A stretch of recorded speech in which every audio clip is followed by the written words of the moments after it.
proposal that I know that Bob guys have a lot of snow out there. They've been working a lot. Maybe we could touch on the things that involve Jason that he would want to stay for. I think that we're all set. I've got your, You need, I've got the quote. if you don't need me for the change discussion, then yeah, I'm all set. Does anybody think they need Jason for any of that? I won't be able to answer very many questions about the change on the grader, but I don't think we really have it. Do you have questions about the change in the grader? Not really. Can we call you if needed? We're good. All right. How would you know who would hit the Thanks, guys. Thanks. Have a good night. button? Okay. Ready? All right. So, reversal of the seats here. Yeah. Let's see, just a couple things to report on. One, we have appointed a co-chair, Jeff Bickford, to the committee. Just kind of trying to break down the hierarchy of authority in the committee, so spread it out a little bit. So we are now co-chairs. Number two, we have the 2 Human Rights Commissions workshops coming up.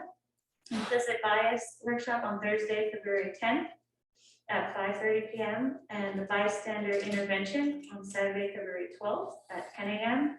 They're both via Zoom now, so just waiting from, and both will be facilitated by Amanda Garces, who's the Director of Policy, Education, and Outreach at the Human Rights Commission. So once we get the registration links, we'll be putting those out and publicizing and letting everybody know. And of course, we invite all select board members to attend, and we're reaching out to the trustees and other organizations through town, hoping to just get a bunch of community leaders and participants at these Zoom meetings, these Zoom workshops. And then third piece is we had pretty good lengthy discussion about kind of the breadth of work that this committee does and what we have done this past year and what we hope to do for the community. And we decided to change our name to the Racial Justice and Social Equity Committee. Just we think that it will kind of help center all marginalized voices in our community, considering other neighboring towns and groups like DEI committees, JEDI committees, things that kind of have more inclusive kind of scope of work and advocacy. So that's, yeah, we decided to change our name to that. So just one more letter in the acronym here, RJSE. And that's about it I have for the reporting.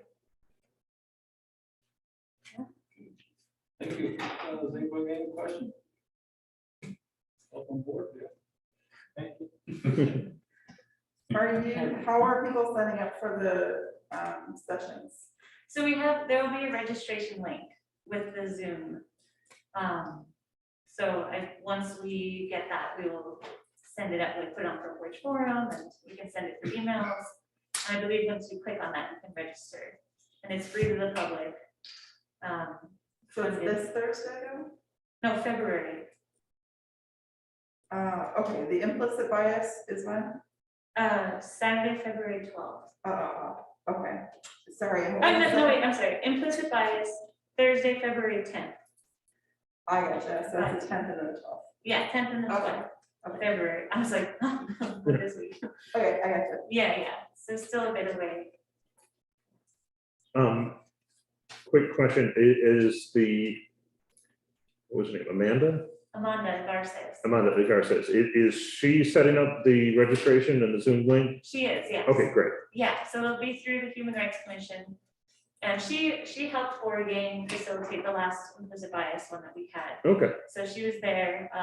She might have another helper also, but I'm not quite sure. So for now, I think it's just Amanda. sure. Yeah, Yeah, if they need any assistance with it, we can help. I'll definitely let her know. Yeah. Thanks.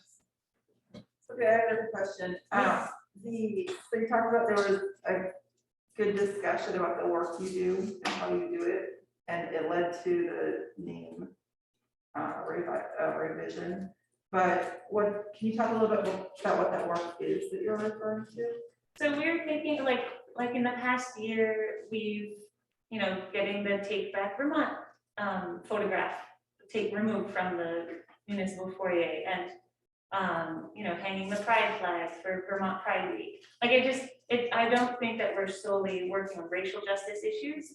I think that there has been ways that our work has kind of segued into other social equity concerns and issues for our town. So just kind of that, not like boxing us into just racial justice, but allowing us to kind of be like a diversity, equity, inclusion, or inclusivity, you know, group in that way. Okay, has it changed so that's looking back and renaming, like what, that's your identity, right? You're redefining your identity. But is that changing like the plans for the year in any way? So we will probably have a conversation about that. We're talking about just kind of reassessing kind of the core values of the group and kind of what our intentions are. As far as like budget stuff goes, I don't think it'll change anything there per se. But I mean, no, I don't think. It could affect, you know, what kinds of programs and education we try to add going forward. You know, I feel like our schedule of events that we want to do for the upcoming fiscal year is kind of there. Doesn't mean we can't do other stuff.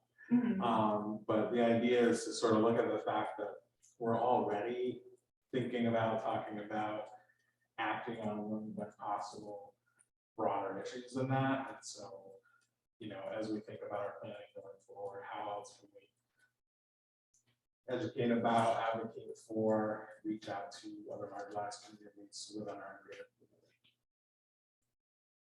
community. Okay, I asked because you both know this.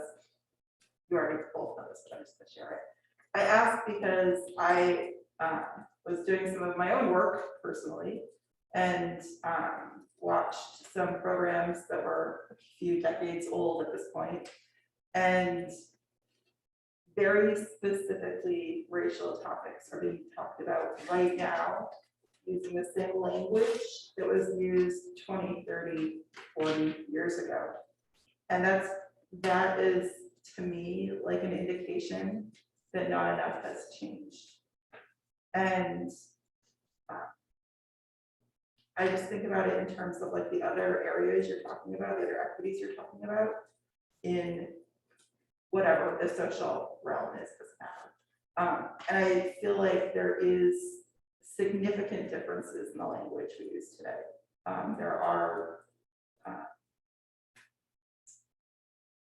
There's a cadence out there, and it's continually being pushed and it's growing. Like, we don't talk about gay rights the same way we talked about them 20 years ago. We don't talk about them the same way we talked about them 10 years ago, for that matter. But we do talk about racial inequities and injustices in all the same ways. And that really concerns me personally. That concerns me.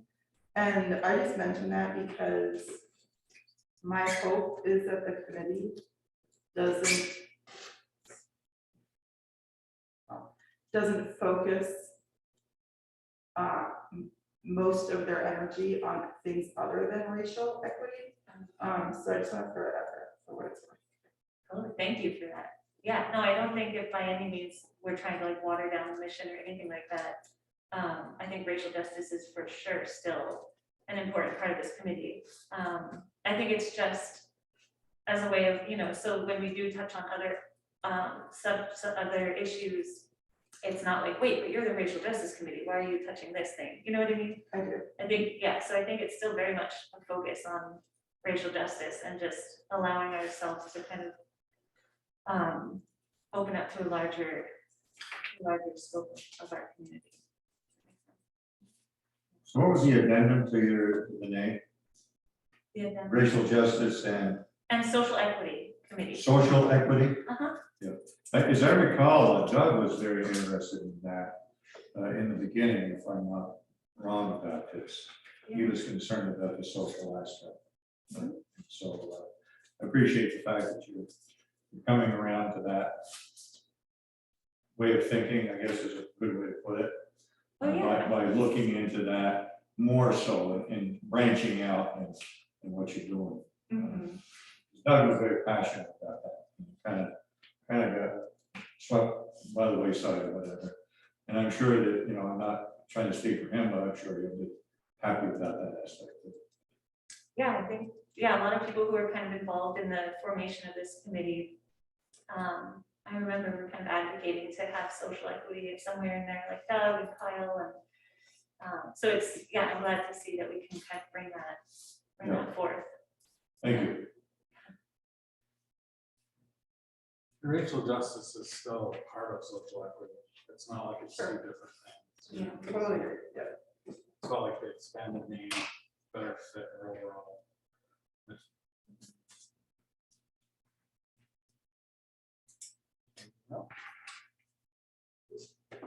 And I can, you know, when we made the committee, we probably purposely left it fairly vague with some goal posts to stay within, and it's good to see you guys are evolving. What makes sense. Okay, anything else? Oh, No further questions? All right. Yeah. All right. So we have two planned purchases. The first one is a little more traditional, which is change for the grader. They're coming in at $1,372.97 from McLeod's. Where am I, why am I drawing like here, where am I looking? It's not in your packet. I got it today.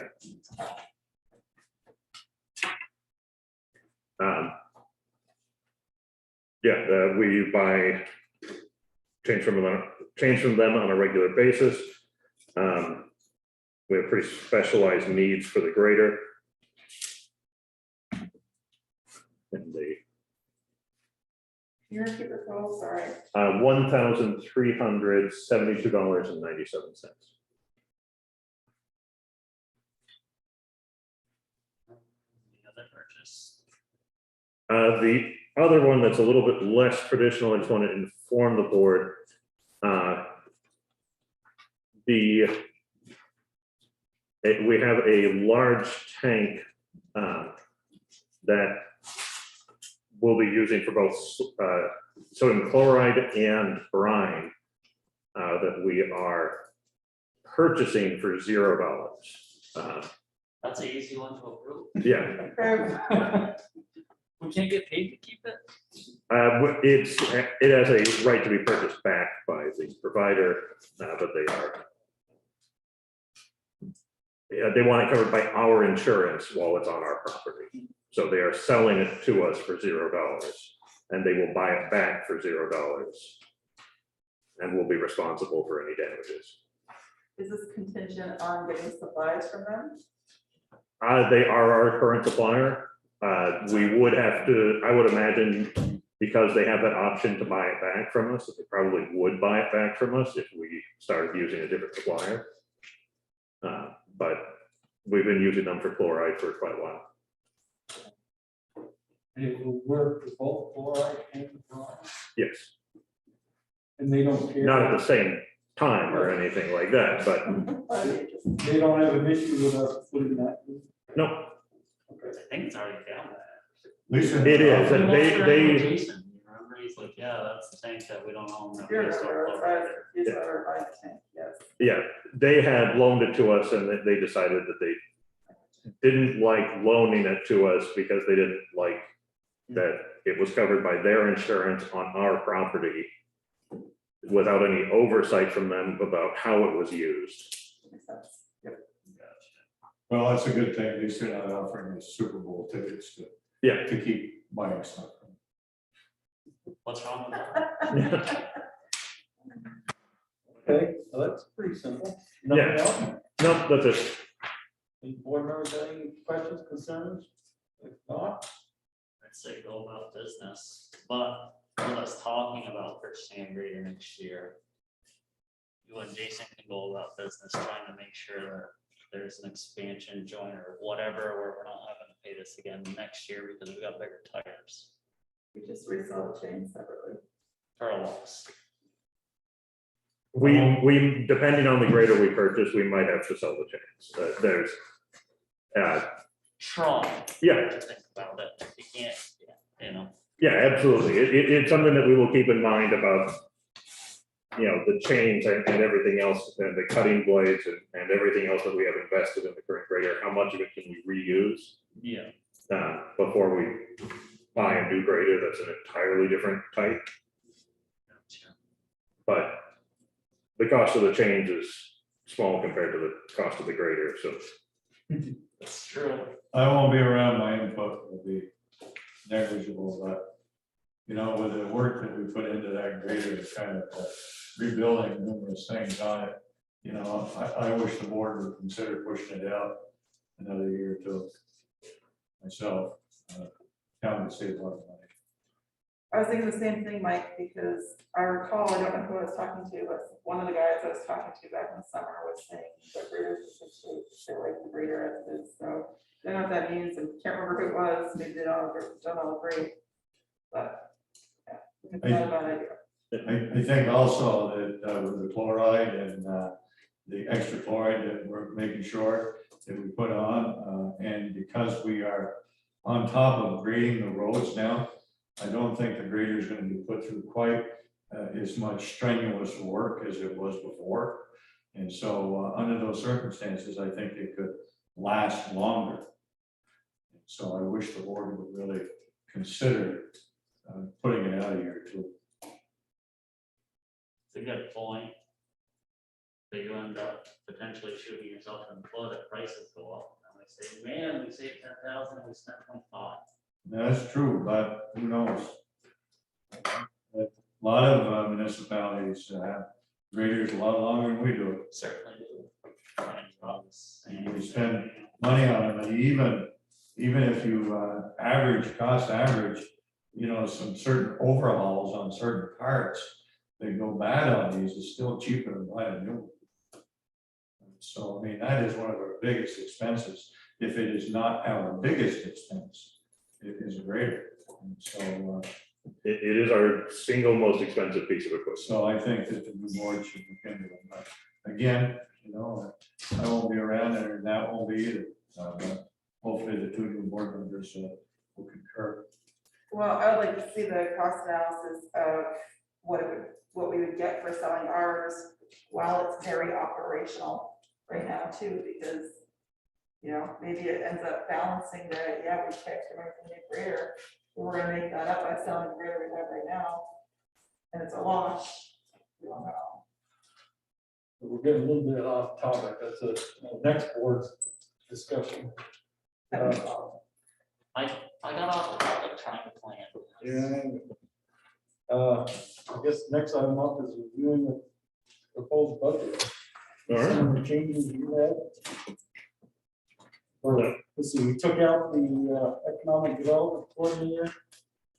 Yep, let me get this set up. Okay, so people at home should be able to see this now.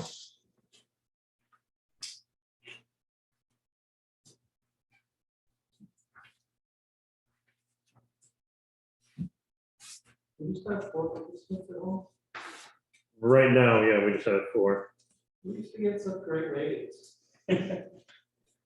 Yeah, So you moved on to the budget, you're not talking about. no. we did No. the budget.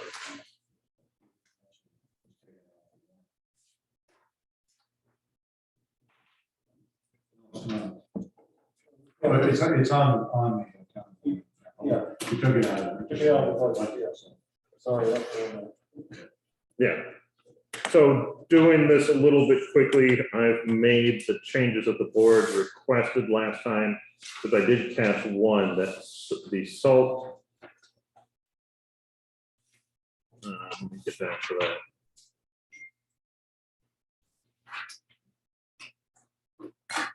Salt needs to be fixed, that does not reflect the board's most recent request.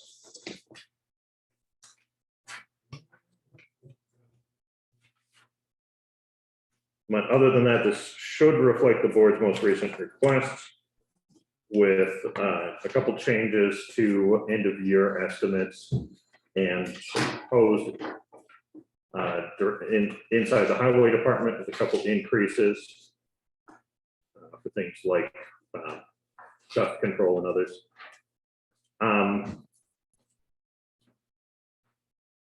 And an increase for the estimated end of year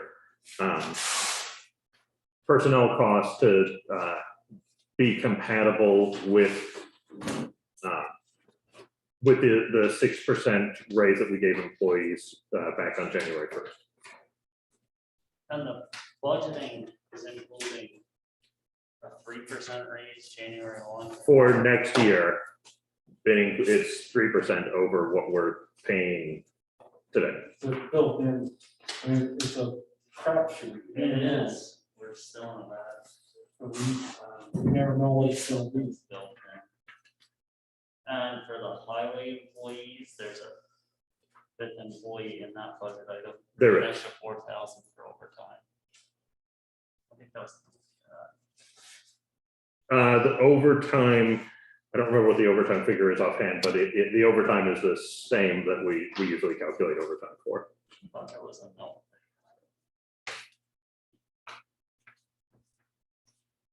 So like additional 4K to pay overtime. 1.345. Additional 4K to pay. That's kind of off the paper. but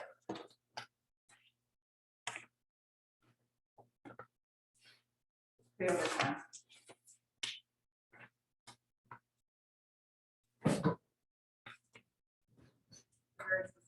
Yeah. Right, so that is, right. As I recall, that is worked into the end of year estimates for this year, given that we're gonna be paying Extra and overtime. extra on overtime for some employees. But with some of our employees, like Mark's salary, I think it's worth a little bit of a calculation for trying to work that in because his overtime rate is quite high. I got you. Under buildings and grounds, Yep. You had wanted the historical society split out, and I have not been able to do that yet. but honestly, we're, next year or something. It's I think that's probably what we'll do next year. it's quite a few expenses. Yes, yeah, they've got about, I think it's 7 lines dedicated to the Holcomb House itself. And that's just buildings and grounds. Gonna do it with it, we should do it for revenue too. They do have 2 line items for revenue. Rent and then what the town pays itself. A line for fundraising. No, that goes in there. It goes in. That's what it's on, that's the date. In lieu of- Didn't we talk about raising that and then we said that we paid for it, so we'd be increasing the expense on it. They had already raised it themselves. They had raised it beyond what we were considering raising it to.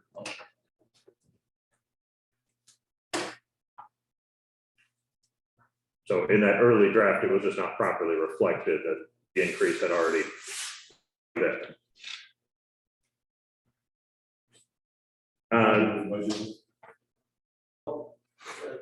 The board to think about is to do some good work of Brian found a policy the board had in place that dealt with nonprofits.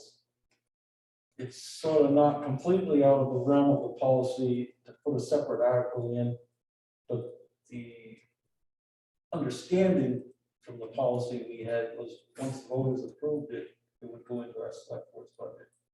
Basically, that's what I'm saying. So I Correct. guess the question is, knowing now we have a policy that's sort of a little bit against what we're gonna do this year or proposing to do. One, do we put the articles, nonprofits back into our current budget? Or do we leave them out like this and look at changing our policy?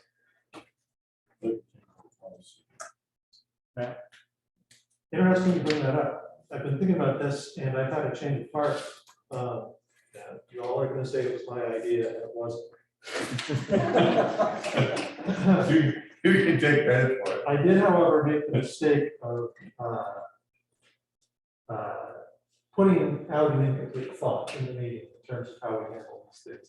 I'm not totally satisfied with the way that we handle the service organizations in the budget, because it's kind of set it and forget it without following. That's the problem. I don't have a better solution. What we came to was separating it out into its own article this year. What I don't like about that in particular, I think it kind of makes people feel good, like they've got a little more control over the budget. In reality, it doesn't really. They can, I mean, if somebody wanted to cut it out of Article 4, they could cut it out of Article 3 from the board. Same process. The way David moderates on meeting, he doesn't let people edit line item by line item on the budget. The other thing that I don't like about it is that we think, you know, I don't like doing things the same way all the time just because we've always done it that way. That's no reason to not change. Except when it comes to budgeting, when people get the new budget, they want to compare it apples to the old budget. And if we change the format and pull out $30,000 and put it on its own article, well, then people are comparing apples and oranges. And it's tough to communicate that nuance to people and say, yeah, hey, look, we've got a lower budget for you this year. So great. Say, well, except for 4, which adds another 30,000. So that's my spiel about why I think we should just put it back in the way we always have. I think in future years, it would be good to think about how to follow up with these service organizations. You know, maybe employ the service officer position to lead a group to kind of do a bit of an audit of these things. But I don't think this is the best way to do it. I think we should not do it. If I remember correctly, that policy even directed that the nonprofits would give an annual report, which I'm not sure. Wasn't it something like that, or? Is there anybody who doesn't? Oh, at our request? Most of them do. Most of them do. Okay. Yeah, that's right. It's slipped into the town report. Yeah. I was looking at a couple other town reports in ways that a couple other organizations did it. There's one that I like to look up that they did vote on all of them individually. But what they had done in their town report is they had, you know, the report of, you know, Vermont Council on Aging. They gave the report and then they said, see Article, you know, 8. Then the report from different organization, Meals on Wheels, see Article 9. Like that, so you could tie the report pretty clearly to what you were voting on. I like that too. It does make for longer ballots because we're voting on each one individually. But I thought that it very clearly tied performance to the vote and the authority to collect or receive money from the town. But then the whole question of, would we make them get a petition every year to have an article, or would we on our own put it in?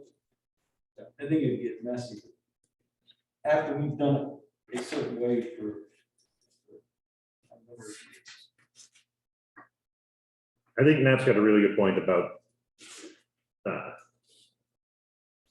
changing, you know, the end of January, how we report on this.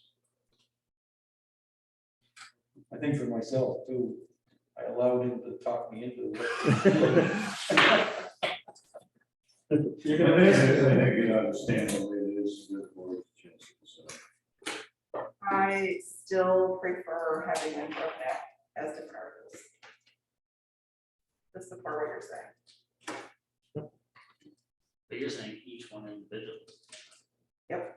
Each one? Yes, That's what, 15 or 16 of them? yes, okay. Put them at the end of the meeting. No one's gonna wanna talk about them at the end of the meeting, just wanna leave. Put them at the end of the meeting, at the end of the articles. But I think they should be separate. If we're really talking about understanding what these services are and how they benefit our community, and if anyone has a problem with that delivery of service, vote it up or down. People are gonna vote. There might be one of these people talk about. We're not gonna talk about all of them. Not particular, member of the public that was speaking toward one of these, if he feels that way, but there's probably other people that feel the same way.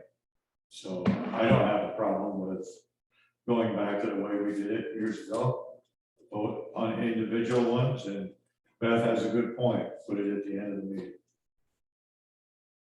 You know, so it doesn't get bogged down for an hour or two right at the very beginning. So I have no problem with that. What do you think, Rose, right? Doesn't matter. It's a good compromise once we get it in the town.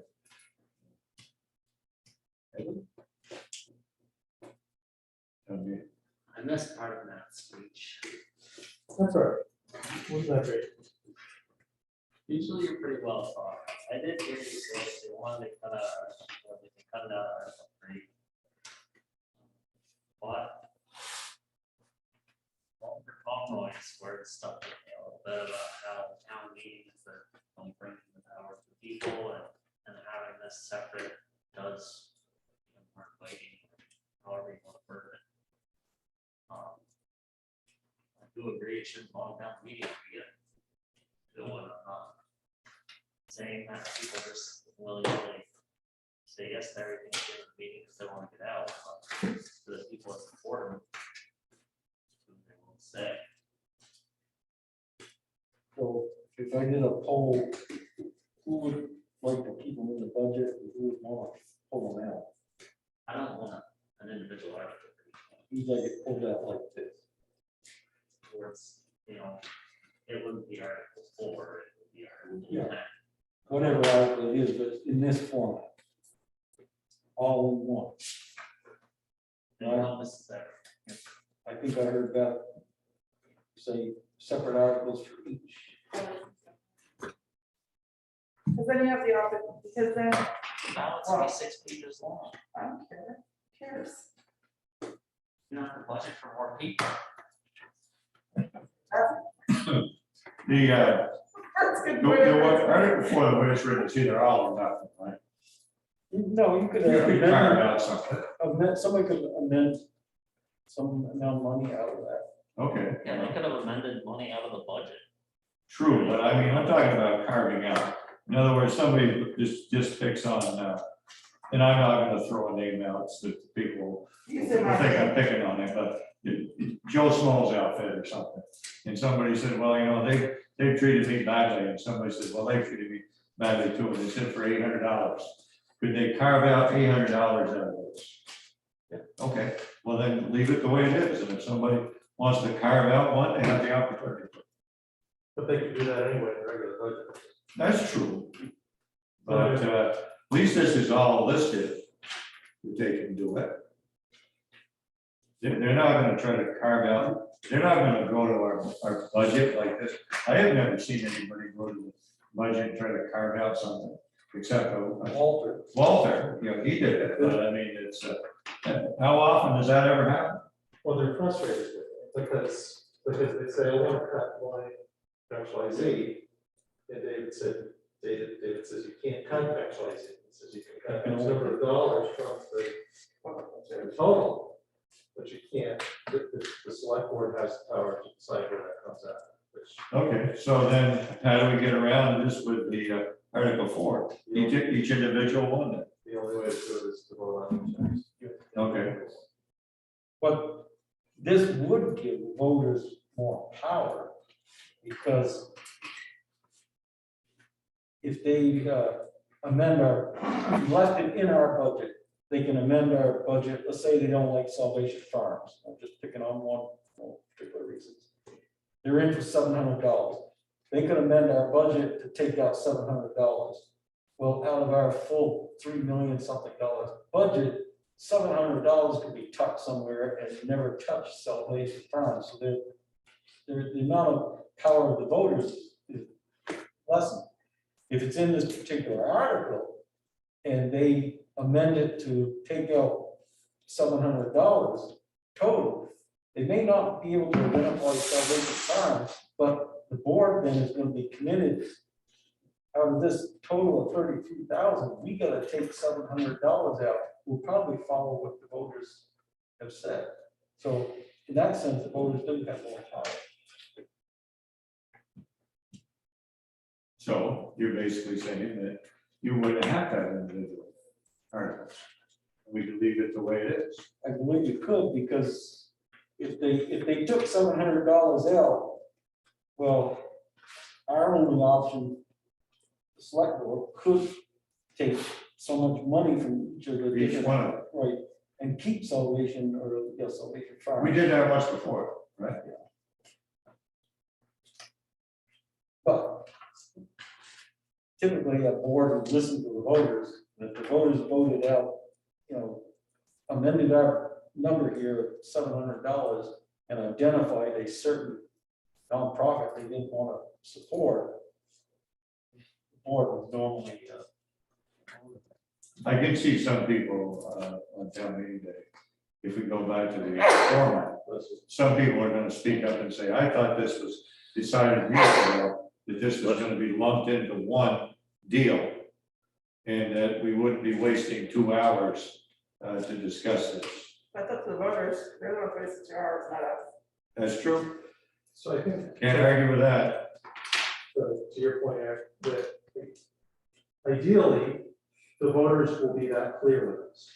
But in reality, what's gonna happen, the person is gonna come up and say, Salvation Farm is that. And the other person will come up and say, well, actually, Salvation Farm is great, but this other organization, it's not where. So you'll get like you'll get a range of views on where you should cut that. I'll tell you to cut $200 or $700. You'll have to decide which one. so now you're advocating for single articles. No, I don't Yeah, like that. right, right. I don't like that idea at all. So anyway, you know where I stand. It's I guess we have like 3 options. One is to leave this in our budget. Another one is, the second one is to have it presented in the format displayed here. Or third option is to have them displayed every nonprofit individually as an article. Are those the 3 scenarios you found when you were researching? Yeah, I don't think I really saw anybody who was doing, I can't think of any other option for doing it. But the policy wasn't really too specific about what our conduct had to be, which is kind of what I was saying, that we could do it the way the board envisioned, and we wouldn't exactly be running counter to the policy, but our decision should be informed by our existing policy. But yeah, our policy, the line I'm thinking of in particular is at their sole discretion may include these requests as line items in their budget. So it is at your sole discretion. That we could or we could not. Yeah. So let's go with the middle ground. Let's just keep it this way. But make it the last article. Yeah, we can move it around. One article at the end is fine. I'm gonna move that we break it out as separate articles. For each of the 50%. The Did you hear what motion, she said? Here. we have a motion and a second to break out the nonprofits as individuals. Articles stand on their own. During discussion.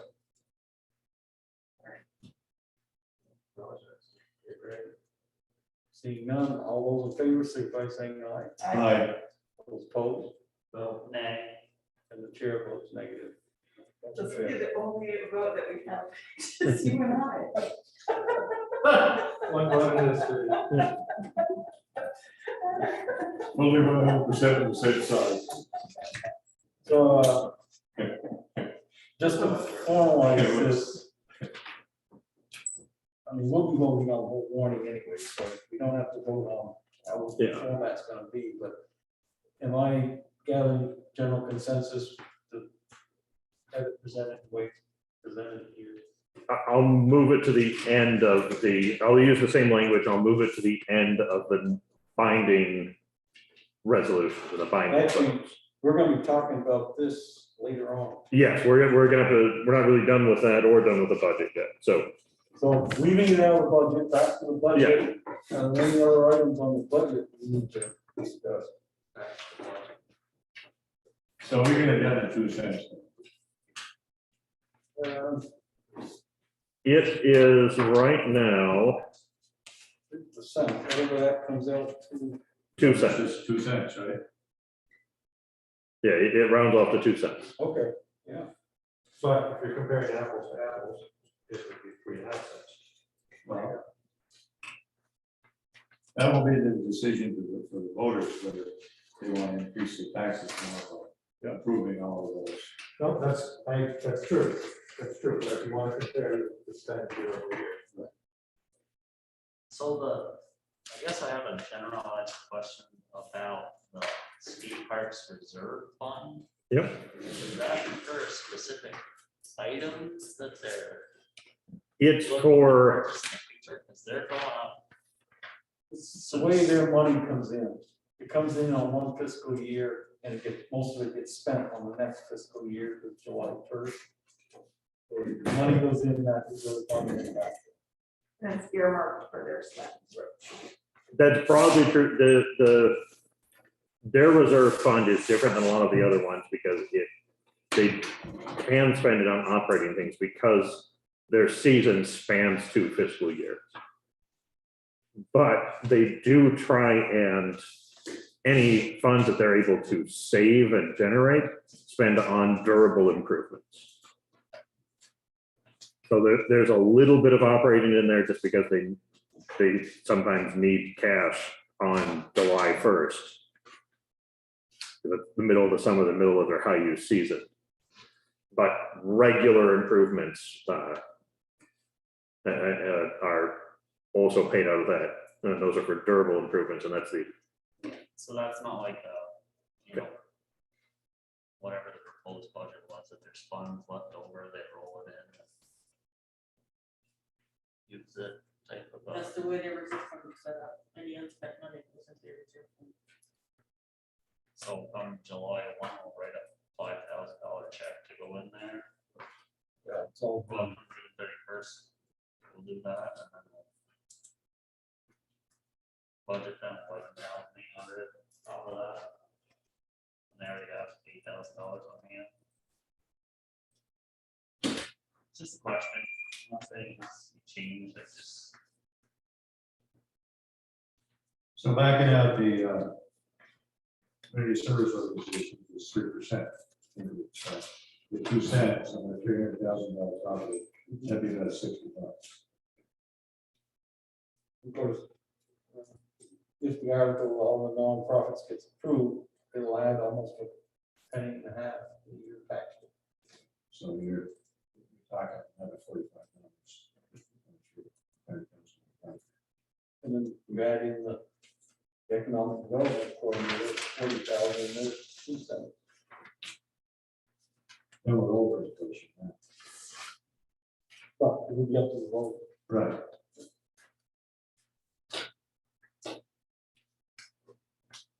This isn't a bad budget, though, the way it stands. No, and it actually, it's with the 5th employee, which I didn't think we'd be able to fund that. Well, that's like, We're budgeted to have a 5th employee. For the public works visit point. Distracted. The fifth employee vtpoli, and I. Evan, you had a good question about how we're using that. It's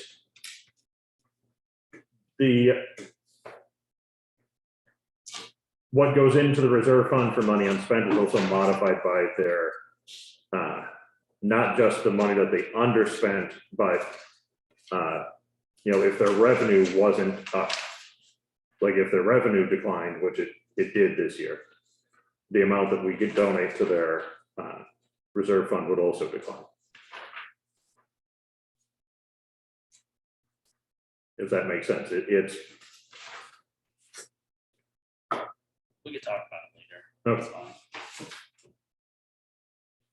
But yeah, you had a good point that they will probably receive a donation to their reserve fund and have an increase next year for what they're asking for the tax contribution. So typically, we have Susan, who's really good with spreadsheets. And her eyes have never been on it. She will sit down and go through it and try to find any adding errors or anything like that. So while I think we're pretty close to it, because the board will approve this budget as presented, it might be good to let her do her stuff, magic. We're gonna have to probably meet again with the warning. Could be a short week meeting possibly, but that would be a time to approve everything in one shot. Yep. Yeah, the only change that I'm aware of that still has to go on in this, is to the salt budget, which in this draft isn't reflective of what you asked for the salt budget to be changed to last time. So I'm gonna take care of that. And I'm gonna have Susan check for errors, just so we can have another fresh set of eyes on it. So I'm, without any requests, I'm not anticipating any further substantive changes to the agenda or the budget. Brian, do you know what other towns are coming in at? I don't, I haven't really had I've got a meeting with a couple other towns, I think tomorrow morning, so I can ask. That'd be great.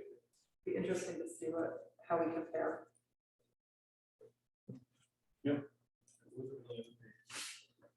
I should have, I was speaking to the nuisance citizen this morning about our budget. I should have asked him about if he knew anything about our neighbor's budget, but Be in the paper this week then. yeah. I'd be interested in Cambridge and Hyde Park very specifically. I can get those easily. Cambridge is a lot. Are you talking about a specific increase? Yeah, what the rate increase is going to be. Okay. We're ready, we move on to the fire contract. Are we coming back to the warning? Yeah. Yes. Okay, because I have a. Good, Jeff. I mean, you're welcome to stay. Yeah, you're welcome to stay. No, I am, not ready, but have a meeting. Bye, Jeff. Good. So up, you've got the village fire service contract.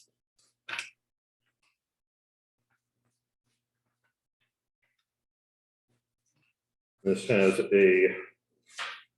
an increase of 4.75%.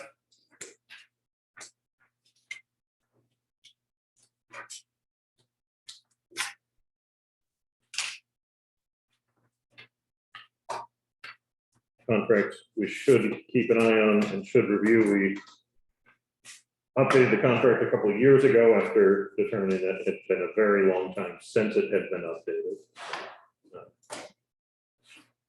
It's good practice for us to keep on top of these things. So we're finished with the budget. Yeah, I mean, we'll come back to it.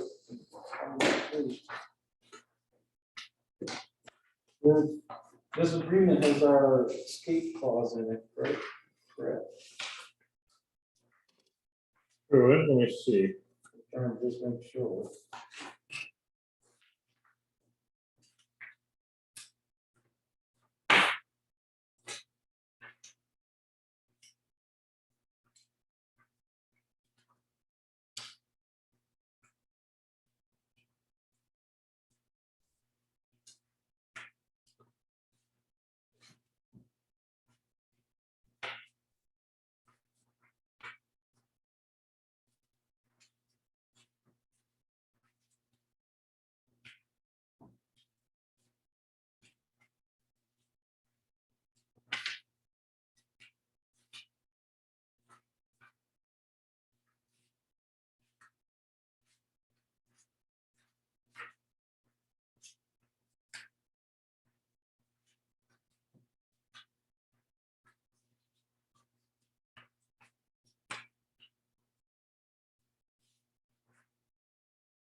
I'm not finding the language.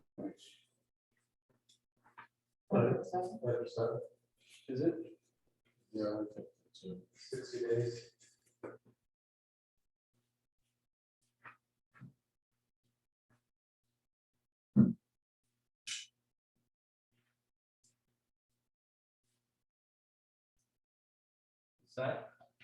That the language we had? 'Cause, I mean, the concern was, what if the town meeting, our voters, or the village's voters decided to not support the fire department? We had to have a way out of this contract. Well, number 6 talks about order approval. Okay, that's probably what I'm looking for. This Yeah. agreement shall become effective upon execution and shall be binding on the parties for the term of the agreement, subject to voter approval. Okay, here it is. The term of the agreement shall be January 1st to December 31st, so that's the excuse. Why is the term a calendar year if we have town meeting in March? Because the village is the calendar year. I don't think it's for a good reason. Like, I hear what you're saying for them budget wise, but they can budget the same way. We had that discussion with them when we, We made the request to change to fiscal year and they declined. That was when we were gonna pay them half or something. And it was gonna be kind of a- I honestly don't remember enough of the details, but we requested to go to fiscal year, and they declined. I don't understand whether it's fair. Well, all of their budgeting and everything is on calendar year, so it's easier for them if They wouldn't want to inconvenience themselves for half of their department's paycheck.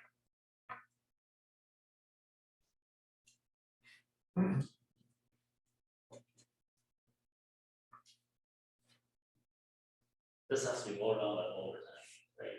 oh, we have That's to, part of the budget. we approved this contract. Yeah. And look for authorization for the chair to sign, and then the voters ultimately decide when they approve our budget.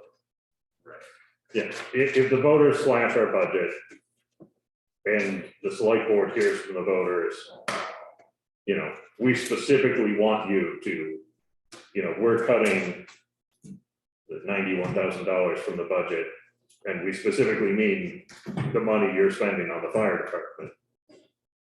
You know, It's highly unlikely because we haven't looked at this. Oh, Fire Yeah. department around, so if you're looking for a motion to accept this, Mr. Chairman. I don't, wait, before I accept, sorry, but the number 7 doesn't read right to me. The agreement may be renewed from year to year in writing by both parties stating any changes to the agreement or fees and prior to December 31st of the agreement year. Written notification shall be provided by either party at least 60 days before expiration of intent not to renew the agreement upon its expiration. Unless renewed, this is the part I have a hard time with, unless renewed or amended, this agreement shall expire on the 31st of any agreement year. So it says it automatically expires at the end of the agreement year. It also says that it requires a 60-day notice of expiration. And there's nothing about automatic renewal. So what happens on January 1st if this doesn't renew and there was no intent to terminate?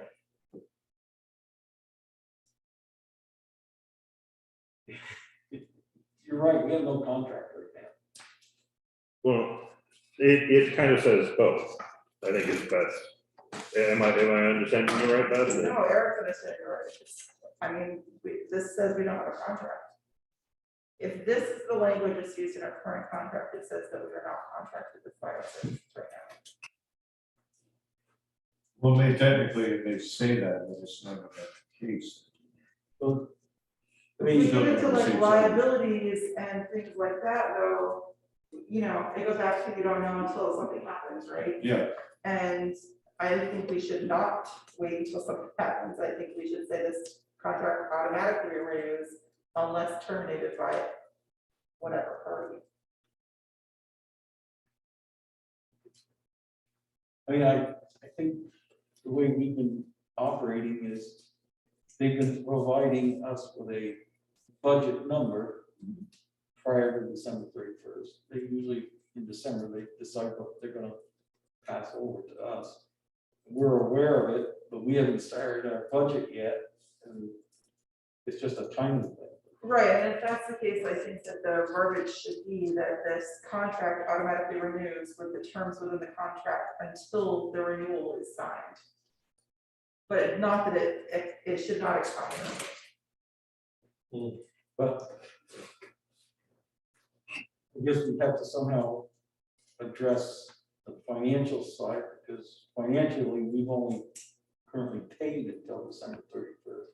Sure. They're honoring it, we're honoring it.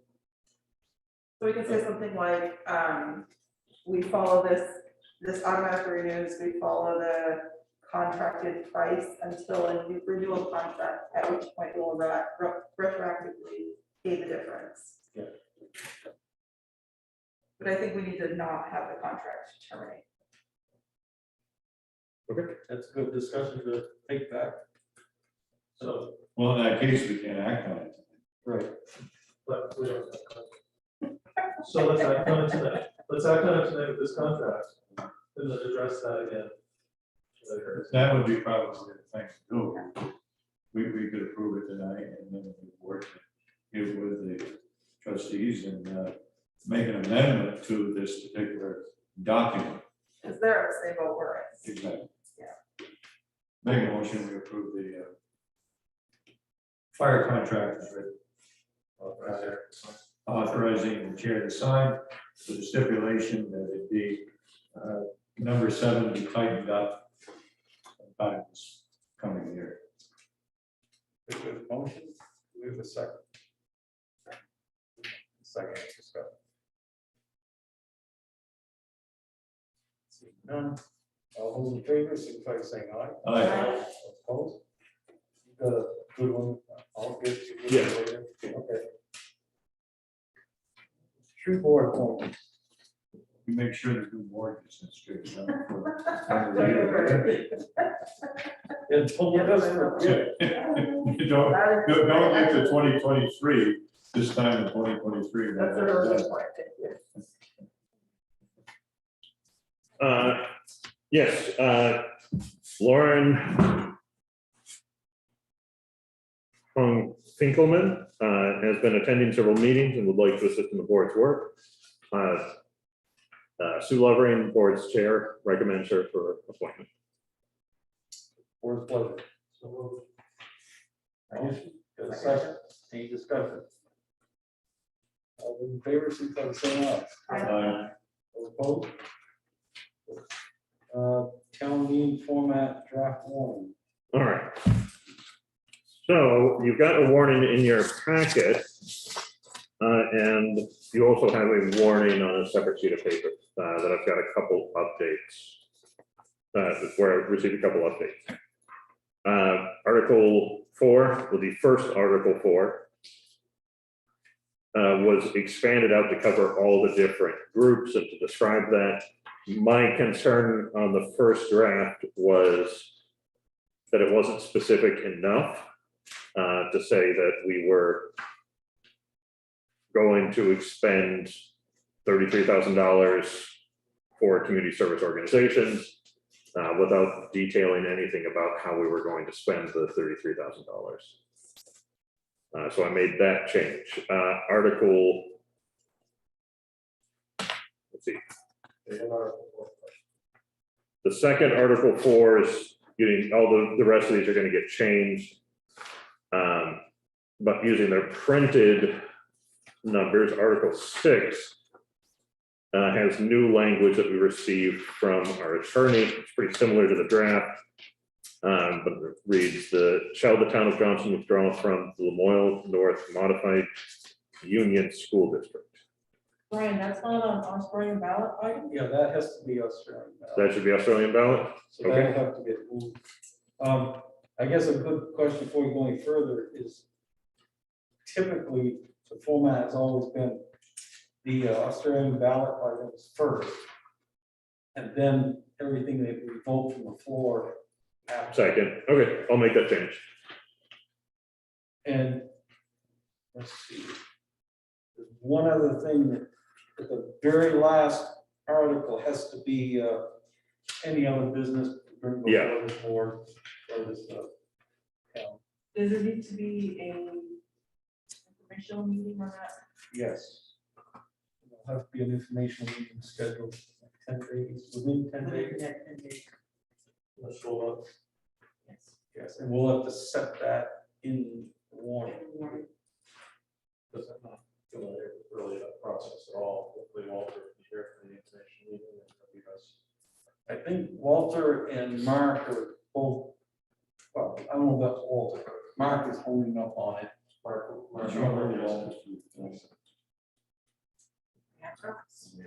Well, Yep. called and left a message. Nothing.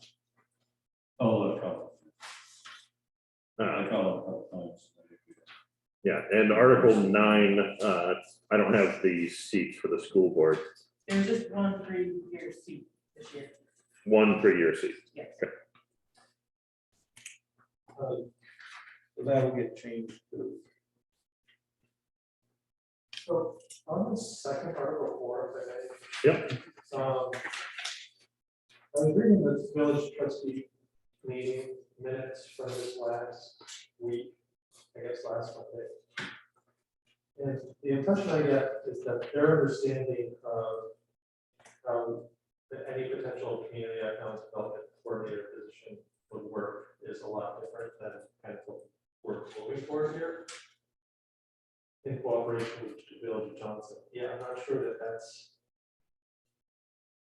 Just to me, they seem to be on a totally different page from where we're going.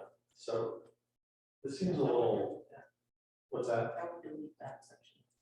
In cooperation with the village of Johnson. So would the understanding then be that we would go this along without the village? Or to me, it just seems like this isn't really. But not very much. Yeah, I think what I read in that meeting minutes was they were talking about it being a town employee and they might contract for certain services. And almost read to me like they were trying to contract a different firm. They were going to. Just gotta say it, like Greg Tatro said, there's this lady in Burlington. For drains. It just seems like a much different vision that we had. Specifically, they said, well, it looked like the town wasn't interested in hiring a joint employee, which is true, not interested in hiring a joint employee, but it doesn't mean that we couldn't have a memorandum of understanding or some sort of, which I think is an awkward situation anyway, but we told, but I just, putting this out there to the voters, I'm not sure we really understand. I just can't believe this, we're not on the same page with the village.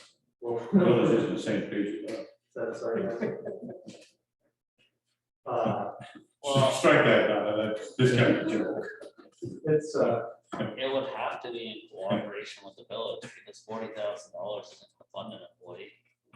Might as well strike the whole article, or strike that one portion, because who are we gonna hire for that? A lot of amount. There was some talk, we had that meeting about this, kind of paying as we go, like a contracted service instead of an employee. We were about that. Well, If we could possibly do that, we would be, I think, better off to do it that way. What if we can said, I interject? Anytime. That talk specifically was about grant writing, which is important. This position is not a grant writer, it's an economic developer who also writes grants. Right. It's a portion of their job, so you can hire out a grant writer. I don't know if you can hire out an economic developer for town, I could be wrong. On a piecemeal basis, seems like kind of an odd idea.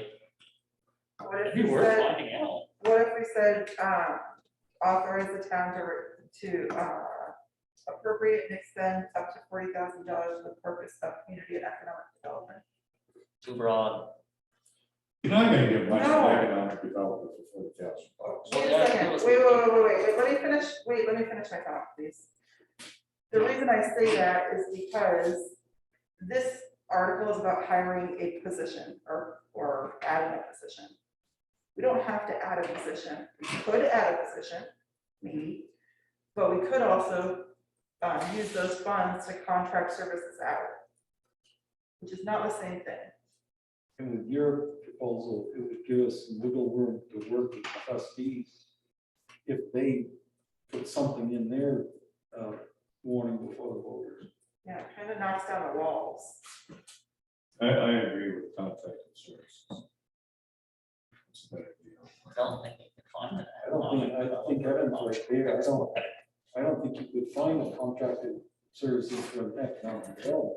Anybody can write, well, not anybody, but a lot of people can write grants. That doesn't mean they've got vision to looking for grants. You're not gonna hire an economic developer for $40,000. No, that was half. That's That was just gonna pay half. That's 80, which is probably still can't hire somebody and pay them benefits for that, but We I could still can't hire, believe they wanna do that. That they would do that. we could hire a project manager, a 50% project manager that would fill the same purpose. And maybe the project manager is working with somebody who's a grant writer, or project managers don't have to be a full-time project manager on a single employer. Like, it doesn't have, I'm just saying, like, if we're serious about economic development, and since I joined the board and well before, there's been a million conversations around how we need it. So if we need it, why aren't we putting it out there? Instead of just saying we need it throughout the year and then not doing anything about it. We have the opportunity, why wouldn't we take it? And if it's too vague, the taxpayers will tell us it's too vague by voting it down. Voters have already kicked it 15 years ago. Right, well, there you go.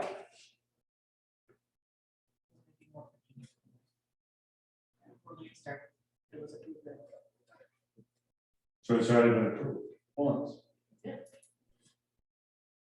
15 years ago. However long. but it was a shared employee. Yeah. And then Shared was- along with the administrator position was shared. Well, if what you're saying is reading the trustee minutes and you don't think they're on the same page with the select board, then this needs to be ironed out before we go forward, right? Or give us language where we could work with them. This gives us language where we can work with their. We need to be on the same page, or this is gonna fall apart. One thing they haven't seen yet is our language, and they have not even started this process yet. They're a month behind us. But at least if they saw our language, they could put something in, hopefully similar. What's the deadline for the town report? So the turnaround, that's it. They haven't even started any of their budget. They start in February. We're gonna put an article out. They do care work, but the most important thing is that we can present it in a coherent way and not just say, well, it's for Exactly. community development. Well, how is it coherent to say that we could use it for economic development purposes? That's what I'm saying. What do you think? That's what you proposed. I would start out there, because we're talking about not being able to find a coordinator. Yeah, I guess we gotta be on the same page, never agree. It would be to fund a position for contractor service, which is a coherent thing to say before the voters. I like that. And they could wish us good luck to find that contracted person. People really like that stuff. People like having a lot of different pieces going on. See, I think even if we had $80,000, it would be hard to find. Well, this could authorize us to do it, and then we can get into the nuts and bolts later, right? You're gonna be limited to how much you spend. As a voter, I'm not good. We can't Well, have nuts and it's, bolts of it. We got to fish, you got bait. Gotta do something. When do we need to have a decision? 27th. What's the day on, next Wednesday? That's when we've got our next joint meeting. 26. So 20. Or if it's by 30. Yeah, 26th is our Joint meeting. joint meeting. So maybe add this as a topic, or So we could try, get some kind of commitment from it. Like you gotta sign the warning that night. You have to sign it that night. Yeah, I gotta go to print on the 27th. no, So, I think that this language covers a lot of bases. I think that what we have work to do on and improvements to make is our coordination with the village. But I think that this would let us do a lot of different things to coordinate with the village. But I think to tell the voters, we gotta tell them that we have a plan of what that looks like. so what is that? What is it? I think that this language would be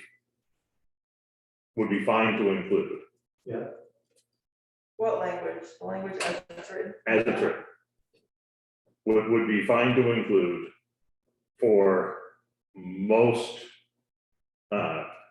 things we might agree to with the village.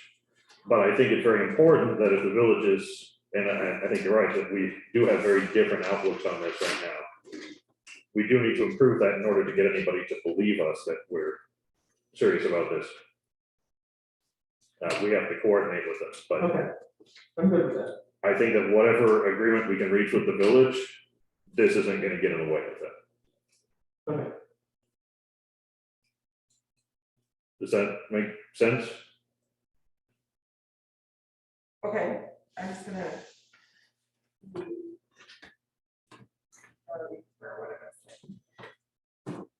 I'm really worried if we tie this directly to the village that we put ourselves in a bad position. Because I already feel like we're not in a great position when we go into our joint meetings, because Brian, you're doing the bulk of the work for this. And it's clear you're doing the bulk of the work for this. And without the village having a village manager, does that put this person in a similar situation that's really not a great situation to be in? That worries me if we tie this to the cooperation of the village. But this position, if it was approved by both boards or both voters, would not get filled until July. So I would hope that the village has a manager by July. They're getting pretty close to a year. Yeah, I know. Seriously, if they're gonna have one, which. My concern with it, I don't remember who said it earlier, but if it's only our funds, I don't think our funds go very far. Yeah, if it's only our funds, we aren't gonna have something. We're not gonna, because that's not. Well, I said 40,000 and you said they're gonna. Fine. I don't think they're gonna pony out 40,000. When they're gonna find $40,000. We could take the mention of the village out. And like Beth said earlier, instead of saying that we're going to hire this position, say that we're going to spend it on this kind of activity. And leave it that way.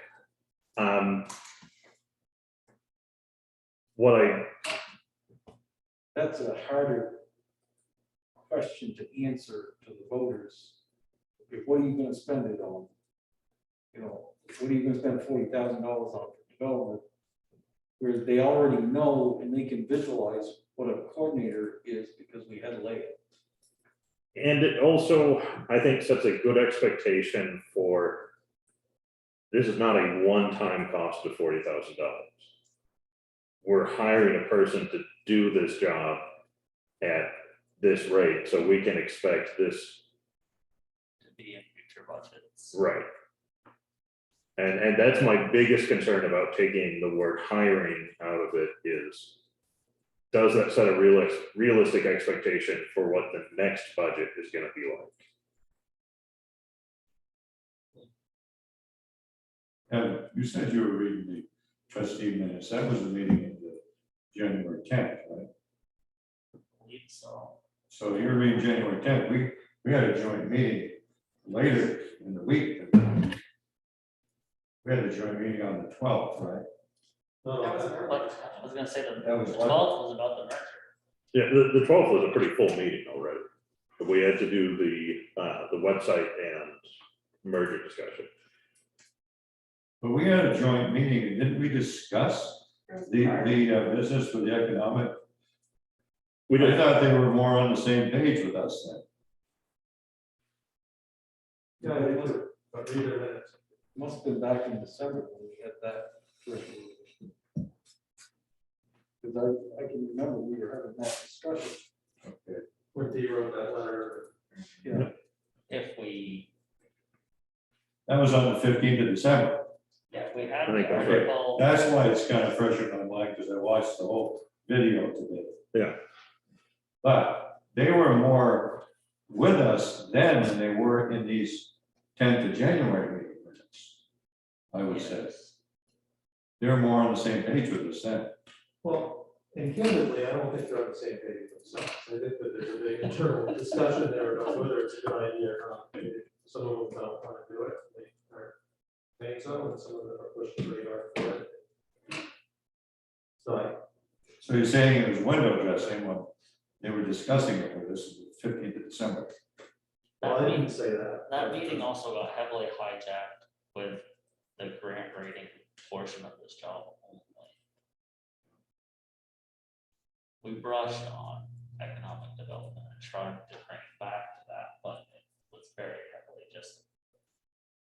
My recollection was, it was very heavy on grants. I can't believe the village is gonna find $40,000 to pony up with this on this total meeting. They're never gonna pony up 40,000. So the thing is, whoever said we ought to go this alone, we probably ought to. So you wanna take this article and change 40 to 80. Well, I don't know if that's a good figure or not, but we're not gonna get anybody for 40. 80, we might be lucky if we get somebody, if we're gonna hire a real economic developer. Or are we gonna go piecemeal with a grant writer that's gonna be contractual services or whatever, you know, this is kind of a real dilemma, this particular situation here. We wanna get the most bang for the buck and pay the least amount of money for it, but we're gonna have to pay, I think, to get quality service. So, you know, and put an $80,000 thing on top of that with taxpayers a burden as it is, but then again, we have to do something. Well, You know, we have to move forward. to go back into our budget and find that extra money. Salt, Salt, thank you. You have a fifth employee. Yeah, any number of things that go back into the budget. and splash. I think, like I said at a previous meeting, whether it was our meeting or a joint meeting, that we need to do something. And I talked about Leah with the 14 million, you know, she kind of paid her way. It wouldn't take much of a good bang for buck to pay that $80,000 either.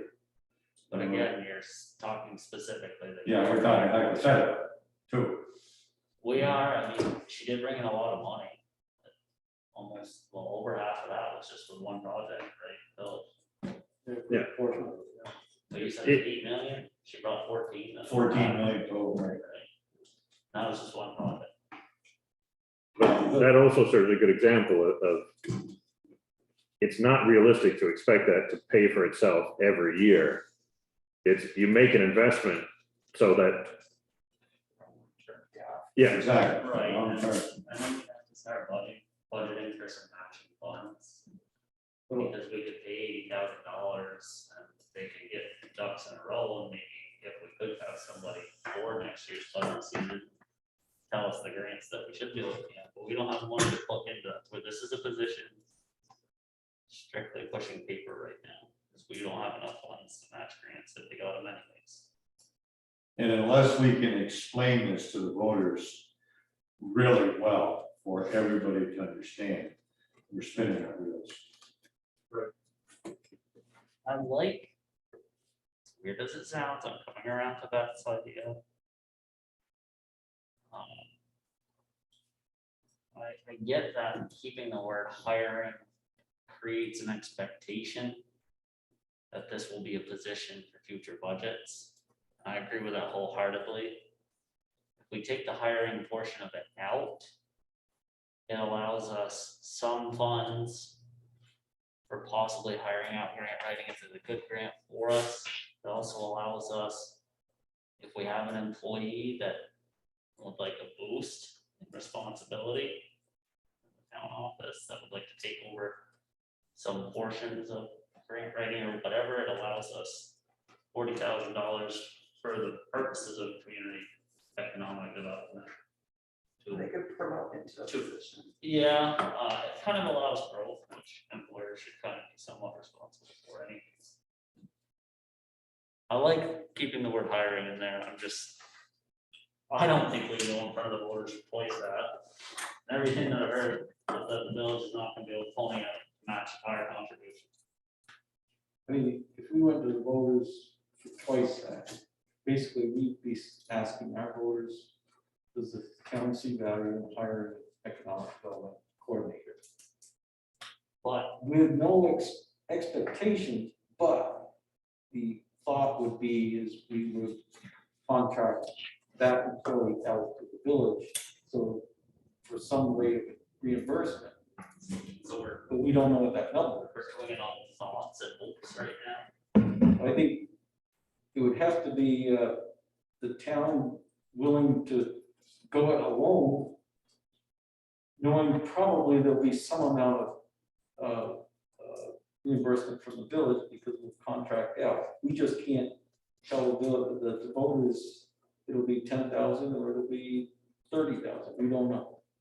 And the predominant portion of projects for this position would probably be pretty heavily village related. It could, but you know, a lot of the work was done by Leah for the village because of Main Street. But something that's different about that position and a conventional grant writer is a grant writer, you know, there's a grant out there, it's somebody that writes the grant. Yeah. What Leah did was she did all of the prep work to where you were even in the running for grants. And we're still seeing, I mean, she's been dead now a year and she hasn't worked for the town for I don't know how many years. And Lisa is still finding things that Leah had done that prepped us, that makes us eligible for grants that Lisa is writing. That's true, it's really amazing. Yeah, I mean, not to say we're gonna find another Leah, I wouldn't say that, but somebody of some lesser amount of caliber is probably out there. Well, it's a good point. Maybe we could kind of push Lisa into that position.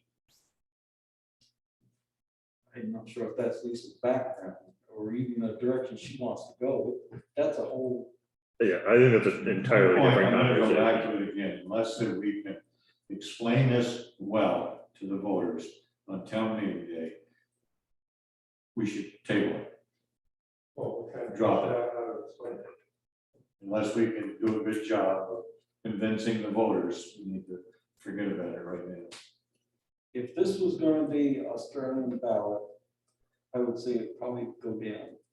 But if it's at regular town meeting format, then you can tell the voters and remind them of, we've already had this person, we had Leah. And we can also demonstrate how much money she brought to the community, and they all know it. I think it would pass. You can do well. I think it would pass Yeah, probably. in a town meeting format. Yes. But then you'd have some of these people that are working and couldn't go to town meeting, they would think something was pulled over them too. Well, yeah, I mean, that, under that structure, we had a part-time town administrator. He thought it was half-time, was it half-time with the village? It was a 60-40 something. Yeah, I think that's how it used to be 70-30. 70 to But village. it was, yeah, So we have less than a part-time position. So now, so we replaced that with a full-time position. The idea was that, you know, we would have tons of time then for economic development with this administrative position. Of course, that's not the case because there's too much else to do. Well, more happens every year. So that's the difference. So we say, well, we've always had this position. Well, we had it, but we also had it part-time. Which we can't define. I can't imagine how many part-time administrator. That would be rough. well, I mean, one of the reasons we split was because it really was more than a one-person job doing both village and town. Duncan was burning himself out. He never took vacation. He was working 60, 80 hours a week, and you know, you can't continue that. And that's why when we did think that we could combine this job, and you know, that it would be enough time to do it, but as we find out that, you know, when you're in that seat, you're going to focus on the fires of the day, and all those fires are always coming, and you don't have the opportunity to think about, you know, the economic development and putting that time into building. Well, we have a whole bunch of big things that have started, but we don't have a whole bunch of big things that have finished. And I think we need to get to a point where we have a whole bunch of big things that finish one at a time. They need to finish one at a time. And until we get somebody who can fill some portion of some role, we're not gonna finish some of those big things. So if we build this out so that it is spending $40,000 in a year, maybe it's picking one of those big things. Maybe it's picking that light industrial park and saying, we're gonna hire you, contracted grant writer, to find us funds to fill a project manager and an architect or something. I don't know, whatever we figure out the right thing to do. But use those funds to contract those services to get those roles in place. That can just be part-time roles, like spend 80 hours on it and deliver. It's a project-based contract.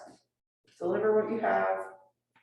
We'll get moving on what that portion is, and then we'll prep for the next step, and we'll just keep incrementally moving forward. But if we don't start somewhere, we're never going to get to the point where we can take those steps.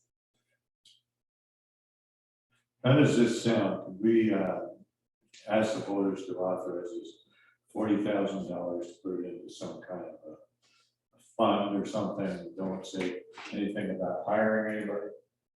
And for the purpose of community and economic development. That way, it doesn't look like we're getting another employee and paying all these benefits. This will just be a part of a reserve fund or whatever to do these particular things. I like that idea a lot. And so why don't we just go with show the voters authorize this 40,000? Somebody could say, well, I think 40,000 is too much. And how about 30? I mean, they could amend that if it's on the floor, right? So why don't we just go into a fund and use that fund to hire a consultant, or like you said, to go after the industrial park and just hire an industrial park person to do that for us. So that's the best way to do it. Yeah, I don't think we need to a, hire anybody or another employee. I don't think we need a fund specifically for that. I think that we can, Put 40,000 in the budget. yeah, Or whatever you want to call it, potatoes, tomatoes, tomatoes, it don't make any difference. It just gets rid of the thing about another employee and everything else. And it's obvious we're gonna have to go it on our own. We talked about that, our next joint meeting, and just forget about the village. They're not gonna pony up. We need to do this on our own. It'd be worth bringing up at our next meeting, but I think we should proceed. we should be prepared. So what do we come down? Somebody figure out the language. I gave you the idea. To appropriate to appropriate $40,000 for the purpose of economic development in the town budget, For the purpose of saving, so. for the purpose of economic development. Or I for the don't purpose agree of with you, community Rob. and economic development. There you go. Do you want community and economic development? Yeah. That sounds good. That comes about period. I'm gonna rebrand Johnson with that.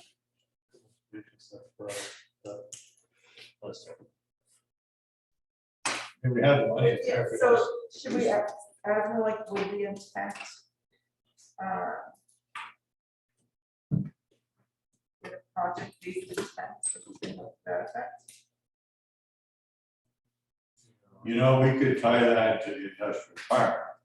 You know, to get moving on that, because everybody talks about that. You know, either crap or get off the pot with that, so if that was earmarked for that, to move that forward. I think that can not be earmarked, but that could be shared in the town. Yeah, meeting. part of the whole. Because the first question they're gonna say is, what are you gonna do with the money? Yeah, that's it. Well, come back to that, say, talk about the priorities. So, yeah, you've got brownfields on there, you've got Jewett property, you've got other things. Yeah, we have a category of economic development. You don't need that for a motion, just change. No, because we'll have to approve the whole. All right, well, that's language, do you have, that's. Yep. You want to make a motion? We don't need a motion. so- We don't need a motion. Yeah, we're not approving this warning yet, so we'll have to have the motion to approve the warning when we're ready for that. Okay. Yeah, I mean, it's not perfect, but I think it's, Yeah. it's just workable. I'll incorporate When Brett's. we have good That's all. time for us a week from tonight to get back together, just approve the warning, final approval of the budget. We should be able to do it in a short meeting. Do we want to wait till we have the joint meeting before we do that? Always. Do We- want to wait for approval until we have the joint meeting? Once or twice. No, because the joint meeting's on the 26th and Rosemary's. I know she knows, I know she's. So if anybody wants a single word change. I guess we could go with amendments, but I think it'd be smart to just make nobody. I think, you know, we can talk to it at the meeting maybe, but I think we need to go. Okay. When is fine. As long as the majority's here in your form. Right, we don't all have to sign. For Monday. Right. They have to do it all. Right? Yeah. It will be viewed, whoever signs the warning will be shown in the town report. If you don't sign it, you're not. Perfect. I don't insist. You didn't. People talk about it. Yeah, why did that? We can also keep it at the window for you for, you know, if we're doing it on Monday where we've got a day or two, we can keep it at the window for you to come in and sign. And, we're still looking, obviously, we're still talking like we're gonna have a regular town meeting. Well, I want to bring up Oh, yeah. a couple things about that. Brian, would you read back Article 4? Article 4 right now reads as, shall the voters authorize the town of Johnson to raise, appropriate, and expend up to $40,000 for the purpose of community and economic development. That's it. Thank you. So I want to talk a little bit about the town meeting format. I have not heard back yet from the school about what they want us to comply with in order to use the gymnasium. But I shared with you what I heard from Garrett Baxter, and I think I shared with you what I heard from our attorney Bob Fletcher today about masks and attendance limits and things like that. And it sounds like we will not be able to require masks or to comply with any limits on the number of attendees requiring social distancing or anything like that. So people will just the buyer beware. You're coming at your own risk. Well, it said we could encourage, It, not require. we could encourage but not require. It did not, it was raised that there would or could be liability questions about it too. About encouraging it? No, about if we, We tried to require it, and but well, also the potential exposure that we have for people that at the same time, somebody could say and challenge us that they were not able to attend because they were a high-risk individual. So I believe I was talking to Beth. But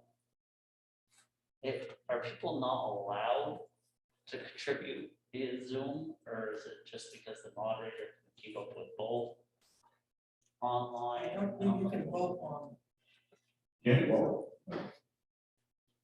Can't vote, but they can voice an opinion. In writing, that's probably. I'm not sure, and I honestly didn't really investigate remote access and what that might allow. I've been looping in Dave Williams on this. And first I asked him what his comfort level was being in a town meeting format. And he said as long as we're taking reasonable cautions, he felt comfortable being able to moderate. He did have a very interesting suggestion for those who choose not to, do not want to wear a mask, or anybody else, if we run into over attendance, which he doesn't believe it'll be a problem because No. you know, we don't have that many people go to town meeting, but if it did happen, is if we had an overflow room that could be, you know, closed circuit TV connected, and they would still be participating and everything, just like they're in the gymnasium. It's the library. that's what they voted. Otherwise, I got another thing I'd like to throw out. Would it be illegal to have those without masks sit on one side, and those with masks to sit on the other side of the auditorium? It's a request we could make. Well, yeah, and I think that maybe people that didn't have a mask would gallop, you know, would go to where the no mask people were, and people with a mask would sit with the people with the masks. Maybe they kind of do it on their own, but, you know, there are people that don't want to be around people who don't have a mask. Yeah. So they should be able to sit on one side and then the mask will sit on the other. But we have to weigh, I think it would be a slippery slope to make. Well, probably it would, it'd be some kind of us against them and everything else, but, you know, maybe they'll just do it on their own. Not even being told. well, the alternate is we could make ourselves a mask mandate town. We can't Not mandate revolving. schools. Schools within our town, and the school would have that. The school, I'm pretty sure, already has a mask mandate for their facilities. They do, but even they can't force the voters. Yeah, we can't. Discriminate on And anything. if there's, what if- Okay, well, maybe we set up a tent outside the gym doors, and if you don't want to wear a mask inside, you can attend from outside the gym doors. I mean, really, That would be, I mean, it'd be bad enough to try to ask them to maintain a separation inside the building I don't without think- telling Listen, them to I stand know. outside. okay, I just have to tell you that there are people that I know in this community who are very opposed to wearing a mask. However, in all of the basketball events that I go to, of which there are a lot, they're required to wear masks. They wear a mask.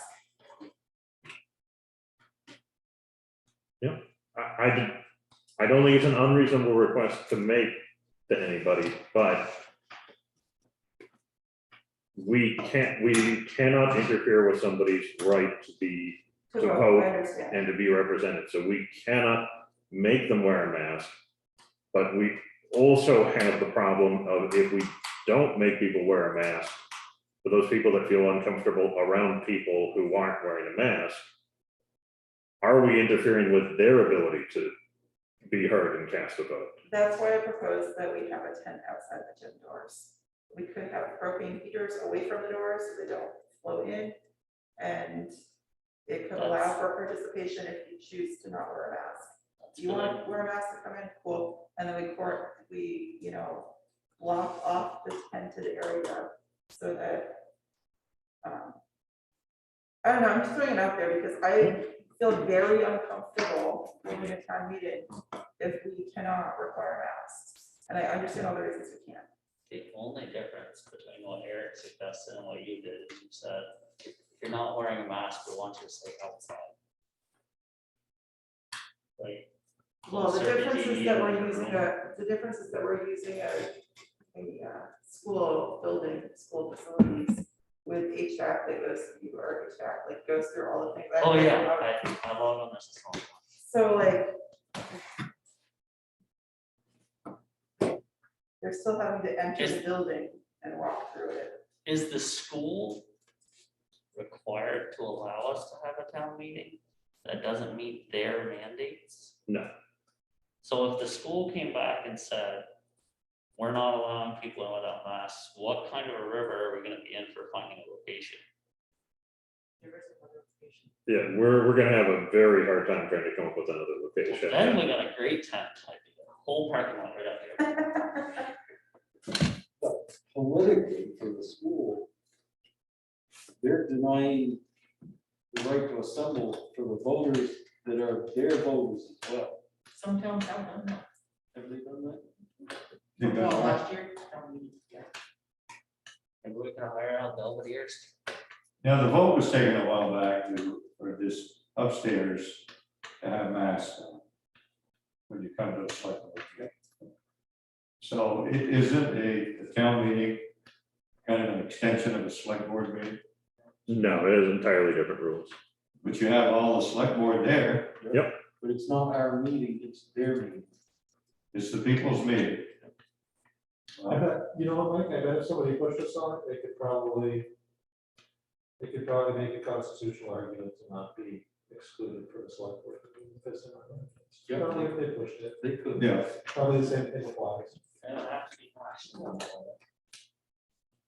I think we say, listen, please wear a mask, and if you don't, we're not wearing pants. Last select, I mean, last select board. I mean, I say that, but it's just so ridiculous that people would oppose wearing masks that much. The emperor's not wearing clothes. It's just, it's an absurd idea, but it's just absurd that people would behave so badly. It would be a weird meeting. If we say masks are gonna be required or requested, whatever, and we have some available, Yeah, Out of consideration for your neighbors, please wear a mask. I'm sure 99% of people are gonna wear a mask, whether they want to or not. It's that one person who bullheaded that we're not gonna be able to force them to leave. I mean, we're all going to the grocery store with the same. Yep. We don't have We to don't answer even it know if the tonight. school is gonna allow it. Yeah, we don't know what the school is going to require. So I asked them about it and I know that they received the message and that they're having discussions about it. They have a meeting, from what I understand, they have meetings tomorrow about facility access. I imagine that's what, All types of things, I would imagine. Well, Yeah. Mark told me that their insurance carrier would drop them if they did not mandate masks within their buildings for school function. Yeah. But this isn't a school function. no, under the current unified union, that school isn't even the town of Johnson's anyway. Technically, yeah. Portion of it is. Yeah, but the school isn't our school like it used to be years ago. So basically, we have to get permission to go to a building we pay taxes on. Probably we're looking at 120 people there. 150 max. It's a big area. It's probably relatively safe. They're saying that we should be beyond this latest variant by mid-February. Are you gonna allow lunch? Let's decide that later. Yeah, I doubt seriously if we should allow it. yeah, I would not. I think we- Unfortunately. Well, back to that was their voting on the after amendment. That is true. I totally would. Can we take a recess and go outside? Like that. Should you allocate You won't wither away. $250 to the American Red Um, Cross? But all this talk about school use, like, we probably need to, like, if there isn't access to the schools, then we would need to change all of our plans. Yes, So we should know that by Monday night, when we meet again. yeah, I expect I'll have an answer for that before then. So if we have no place to meet, then we might not have an in-person town meeting. We would either have to go to Australian ballot or delay the meeting date. Or do it outside in May. I like the tent idea, if that's the case. I like this idea I too. don't want to delay till May. No, I don't. Your terms? I loved that when I heard that. I mean, I kind of do. Just 'cause, why not? I think it's a conflict for, It's down to 42 days now, right? it's, I don't know, to extend my own term. But yeah, if the school is going to say that we have to require these things,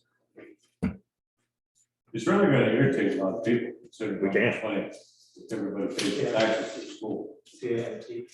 right, yeah, we can't require, we can't, if they say that for town meeting, we have to require a maximum occupancy or a mask to be worn, we can't.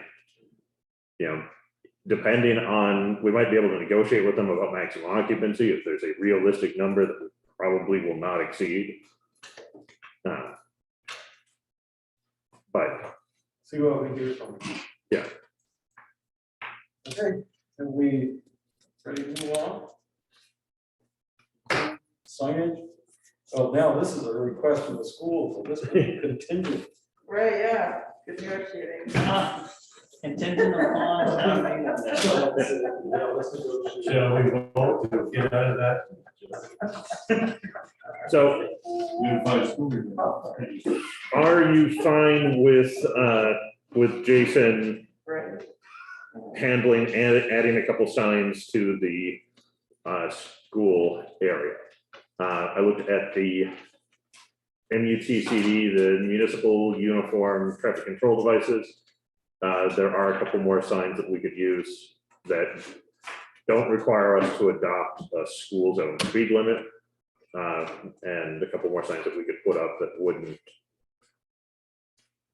overload the limit of the number of signs that we have in the area. Beth, What are the signs we need to add? Sorry. They're asking for school zone signs. Uh-oh. Sure, sure. usually every time signs come up. I'm well, sure that'll I make, see- I'm sure that'll make drug dealers go like. But yeah, I'll work with, or I don't even think I'll work with it. I think I'll just ask Jason to take care of it. I don't think I'll help him if he needs it, but I don't think there will be anything. American Rescue Plan. So this one is very interesting. I don't know how much you were able to read in the packet. I included a summary that's a couple pages, was that 12 pages long? That's more than a couple. Well, the whole thing was about 500 pages. Oh, wow.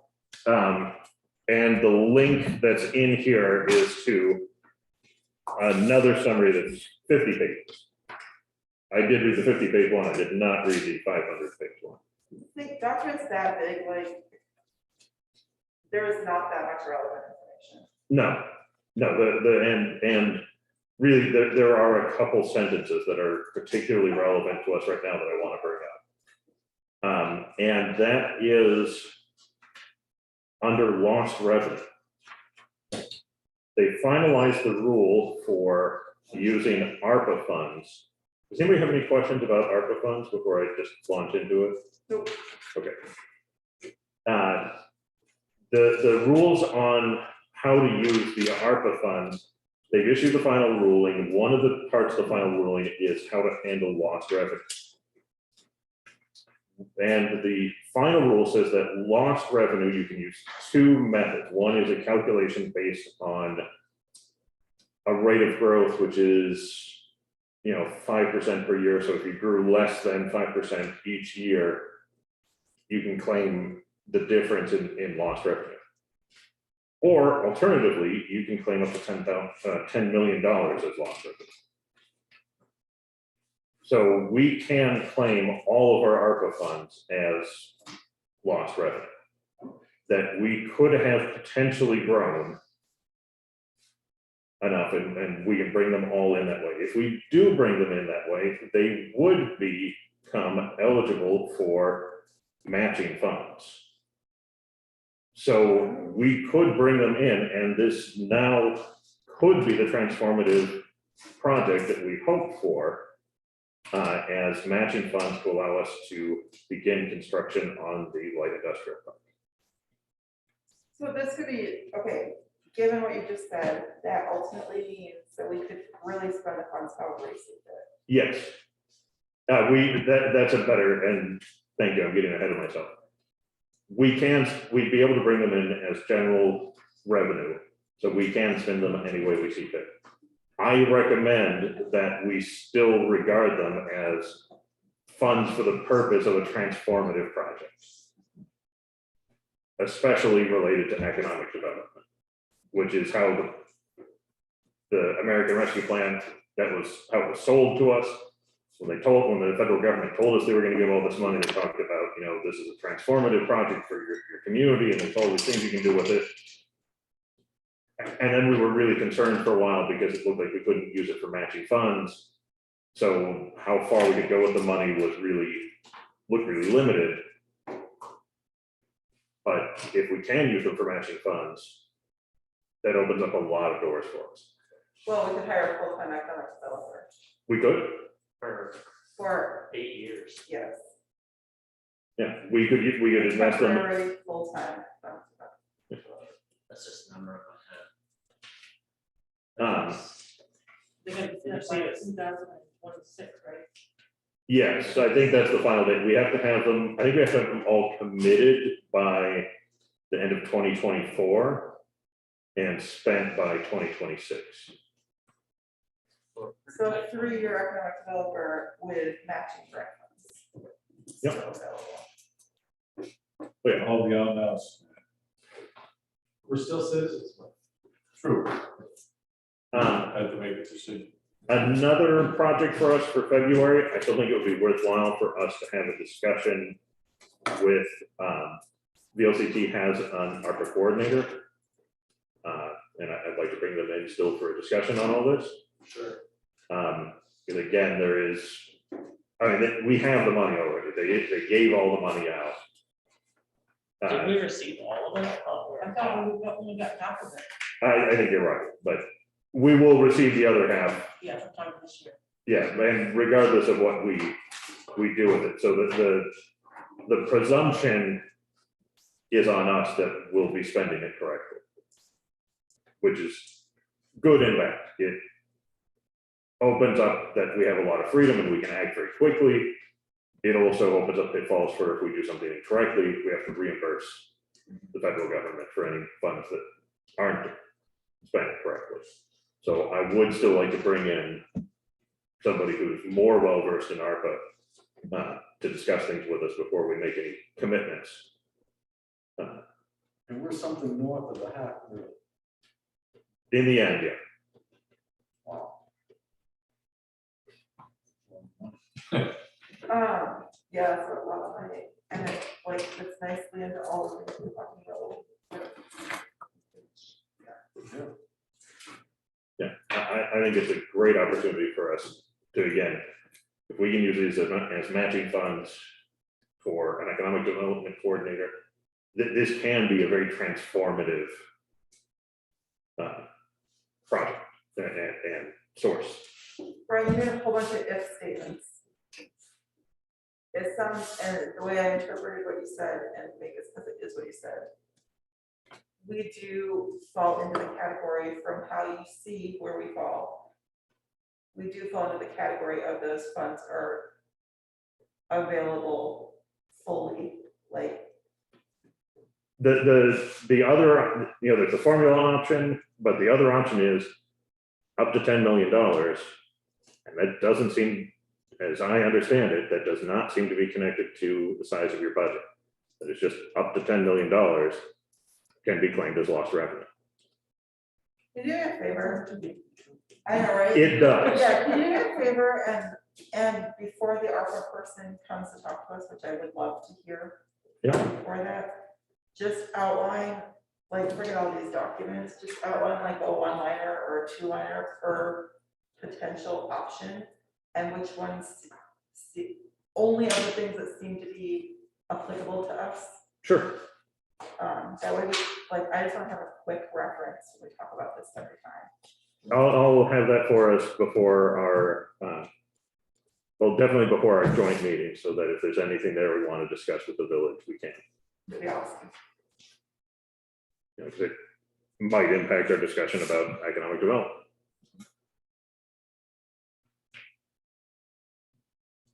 All right, that's the overview is, yeah, there's a lot of other changes in there, but the one I'm most excited about is the change in lost revenue.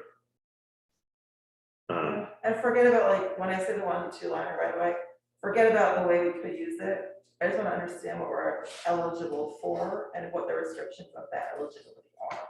Okay. Yeah, I can send that out. Awesome, thank you. It sounds too good to be Yeah, true. I mean, we couldn't have wished for much for anything. Any better. There was always that, and I know that some other communities like Stowe, I talked to the manager in Stowe and their department, they were planning on using a formula to bring in a lot of it as lost revenue. Again, so that they could use it in a variety of ways, but. If we know we're going to use it for economic development and using that formula as lost revenue, means that we potentially qualify for less, but instead having more restrictions and qualifying for more, that would still fit into our categories of economic development, like, you know, we need to really understand that. Yep. There'll be a lot of communities doing a lot of creative bookkeeping, I'm sure.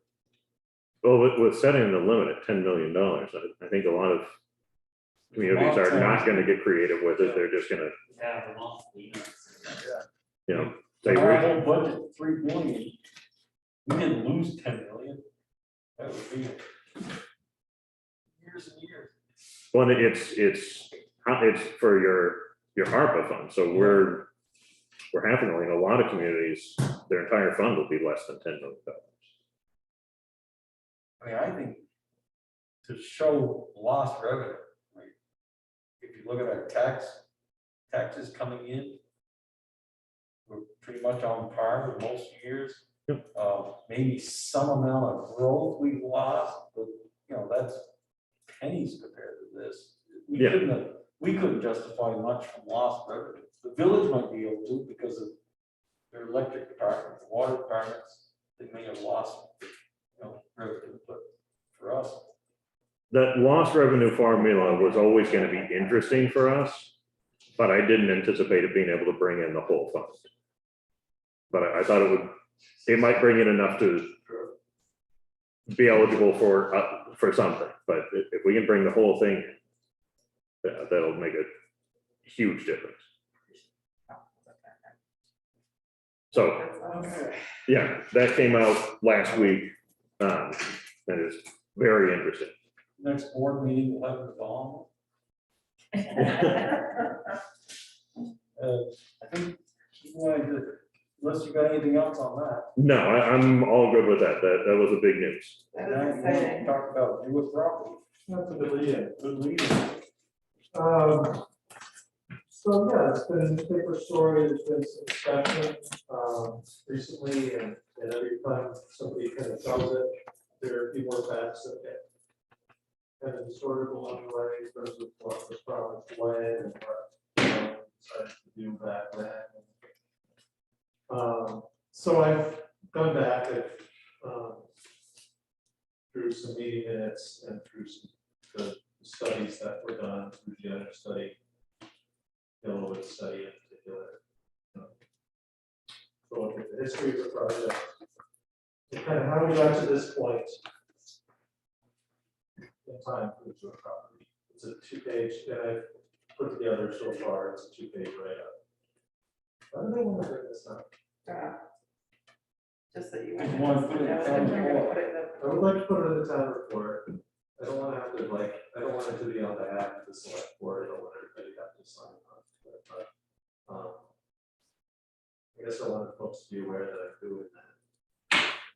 Maybe it's gonna be a town. So, folks are aware. All for the town report. Criticize what gets put in the town. That's the auditors. The auditors will make the decision. Yeah, I ratify those.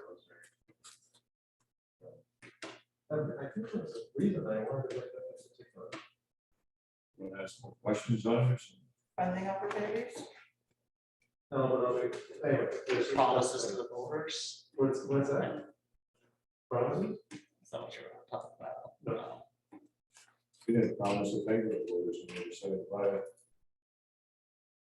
We just said that we were trying to do it without any cost to the taxpayers. Is our problem. That's not what happened, actually. Quite, really, yeah. It was always expressed, it was expressed from the beginning that we would want to go out for grant funding to cover the costs of it. And that grant funding often requires matching funds. And that might need to only have some matching funds. And in kind of contributions, but it was never, we said we're going to try not to spend a lot of tax dollars on it, but it was never, it's kind of come out that it was promised that we would never spend a dime on it, but that's not what happened at all. Another sort of thing that's interesting in going back in history is noticing that it was from the beginning really billed as something that was going to take a long time to come to fruition, that it was at least a 10-year project. And here we are 4 years in. People are talking about selling like we're way behind on it. It's I think a reasonable case to be made that we're behind in that 10-year schedule, but not that we're so far out with that. Those are kind of a couple of points on the process. I don't want to editorialize. I don't want to push it one way or the other. I just want folks to kind of know, be reminded of what was promised and where we were.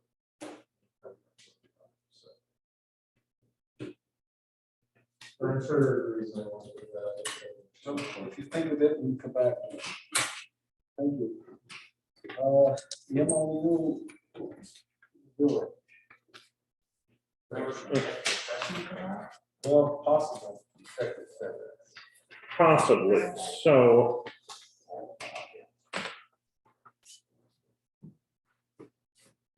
Yeah, we're all set. We're not going to have a mail out ballots for everybody. So I think that'll be decided when I have a better idea of what the town meeting's gonna look like. Okay.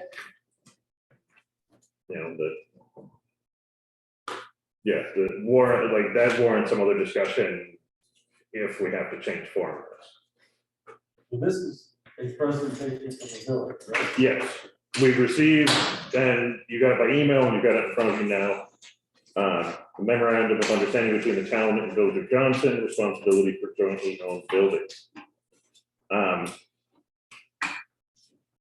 They have their proposals that are broadly similar to what we discussed at our joint meeting for this purpose. I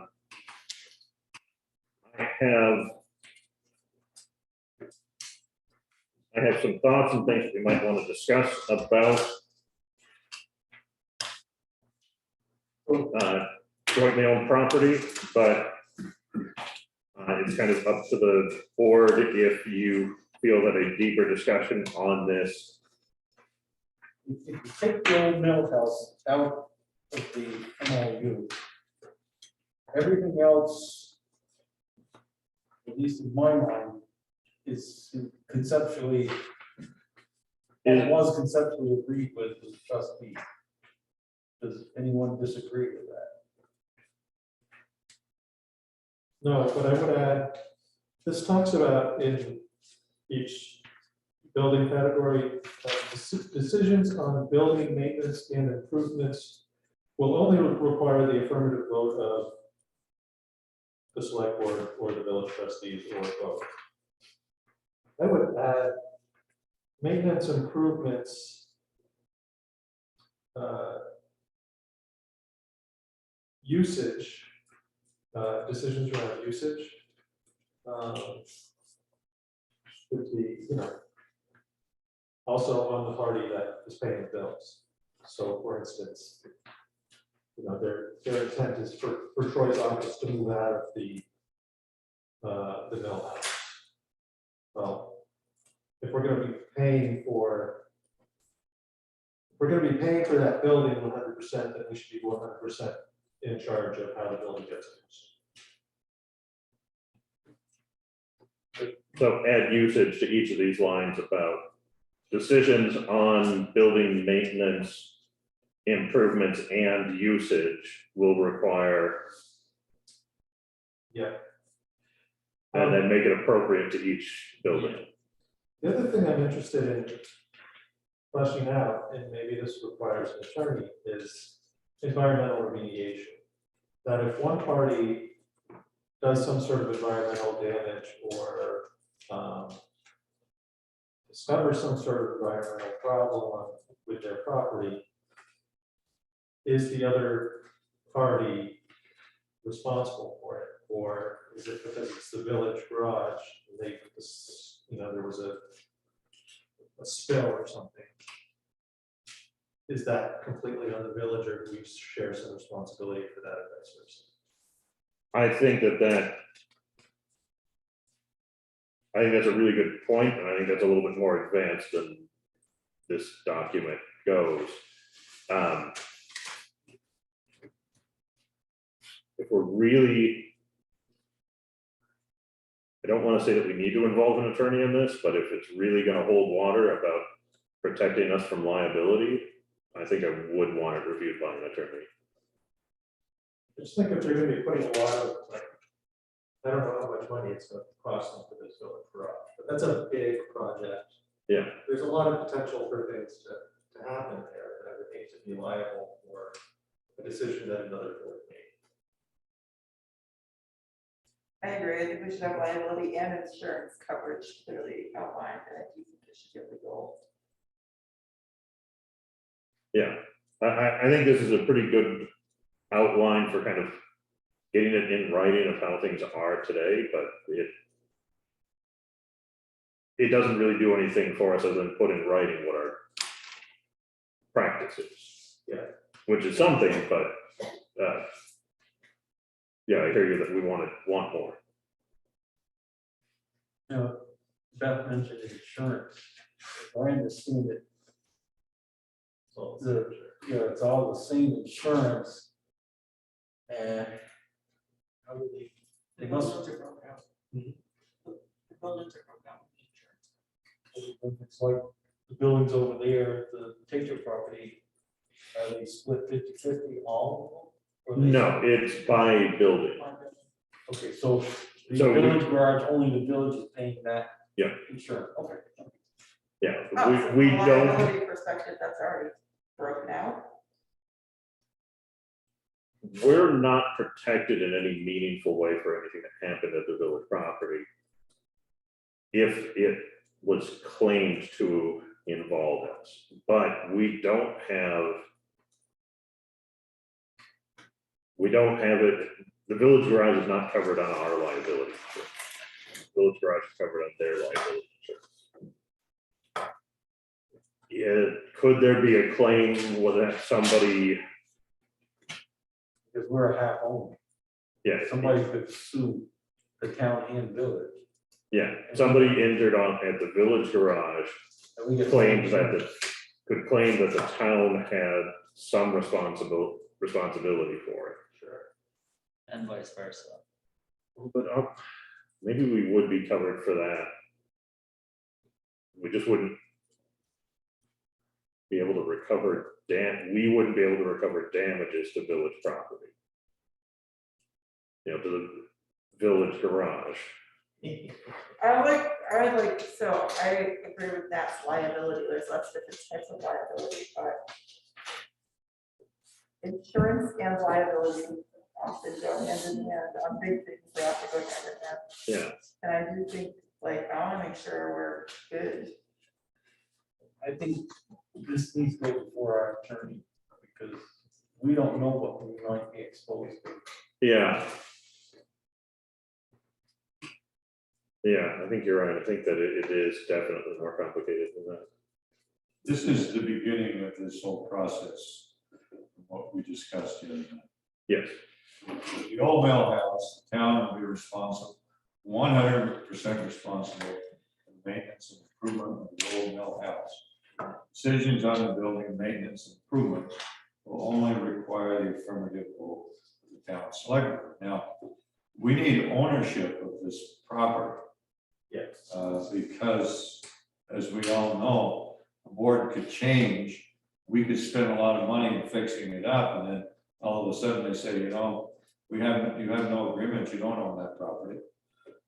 Also, you know, I know that I'm getting into the weeds here, but, you know, they need to share some responsibility of the transfer of ownership to this building, because the town is going to assume all responsibility. If there is some kind of a hazardous waste or something there on the property, you know, the deed, the survey, and all this other stuff should be equally shared before we assume complete responsibility for this piece of property. I'd like to ask that the old mill house, that we would entertain going into executive session. Because premature disclosure could put the town at disadvantage. So Are we ready to go into First that? motion made this year. I would request that. I see a little bit. But before we do that, is there any more discussion on any of the other buildings, other than some of the things we've already identified, like that? okay, well, yeah, sure. Cold storage building, I don't understand the 50%. That's the heated cold storage building, Oh, that's. where we're in half, they're in half, and Oh, Rick's upstairs. oh, sorry. Okay. I was in the Um, wrong place. this doesn't address the, what they call The it. really cold storage. Yes, the truly cold The storage. leaning tower. Yeah, that needs to Yeah. be addressed. It's actually really. It is scary. not, yeah, it's nowhere near. Is it Okay, the village well. meeting minutes that talked about that building? Uh, Structure, I guess I should call Yeah, they said it was only like an internal wall or something. it. Right. Both. Well. I don't know. Whatever, fix it, good, go in, If they go. wanna fix it, fix it. This is a good start, but ownership needs to be transferred. And That's what we're doing. and some, Fix it. Ownership of. Oh, I think all of these buildings, because even regardless of, you know, the town garage and the village garage, this is way too easy to cancel and get out of. That really doesn't provide an actual benefit long-term for the town taxpayers and the village taxpayers. Transfer of ownership would affirm transformation of liability. Insurance and everything. Yeah. And I believe some people around town told me that the Tatro property specifically, originally when the town bought that, the town and village, that they were each supposed to pick their piece, and then the remainder of that property is supposed to be sold back onto the tax base. Yep. So there's 200 and something acres out there that we do nothing and have no intention. When we purchased the property, the agreement the voters held us to was purchase it, yes, you purchase it, carve out what you need, and the remainder has to be sold. So we went back to the voter, however many years later, with a proposal to sell the rest of the property. The voters voted it down. Town or village, I guess doesn't matter. I don't remember, but it was a town. But do you actually, so there was a plan on what to carve out? Yep. What was needed, and that was separating the village and the town. No, we were gonna carve out basically where all of the buildings are currently, where the sand pile is, that whole area is gonna stay jointly owned. And then all of the woods that go all the way up on French Hill was gonna be, our proposal was to be sold, but the voters voted down. This agreement also doesn't talk about everything down there. Because the other building isn't mentioned here. Oh, The cold, the double cold storage. Yeah. And it also doesn't mention anything about the generator, which was of specific concern. I remember. Back at the other meeting. And the fuel pumps that I keep coming back to, they're broken. But I guess we'll deal with those on a different one. Good start, but yeah. It's a great start, I but agree with all I'm you're not saying. saying that it's a bad document. Yeah. Just, Totally agree with you. and the village proposed this. Yes. This might get done sometime. I think all. Are we gonna go into executive session? Brian, do you have the language? I do.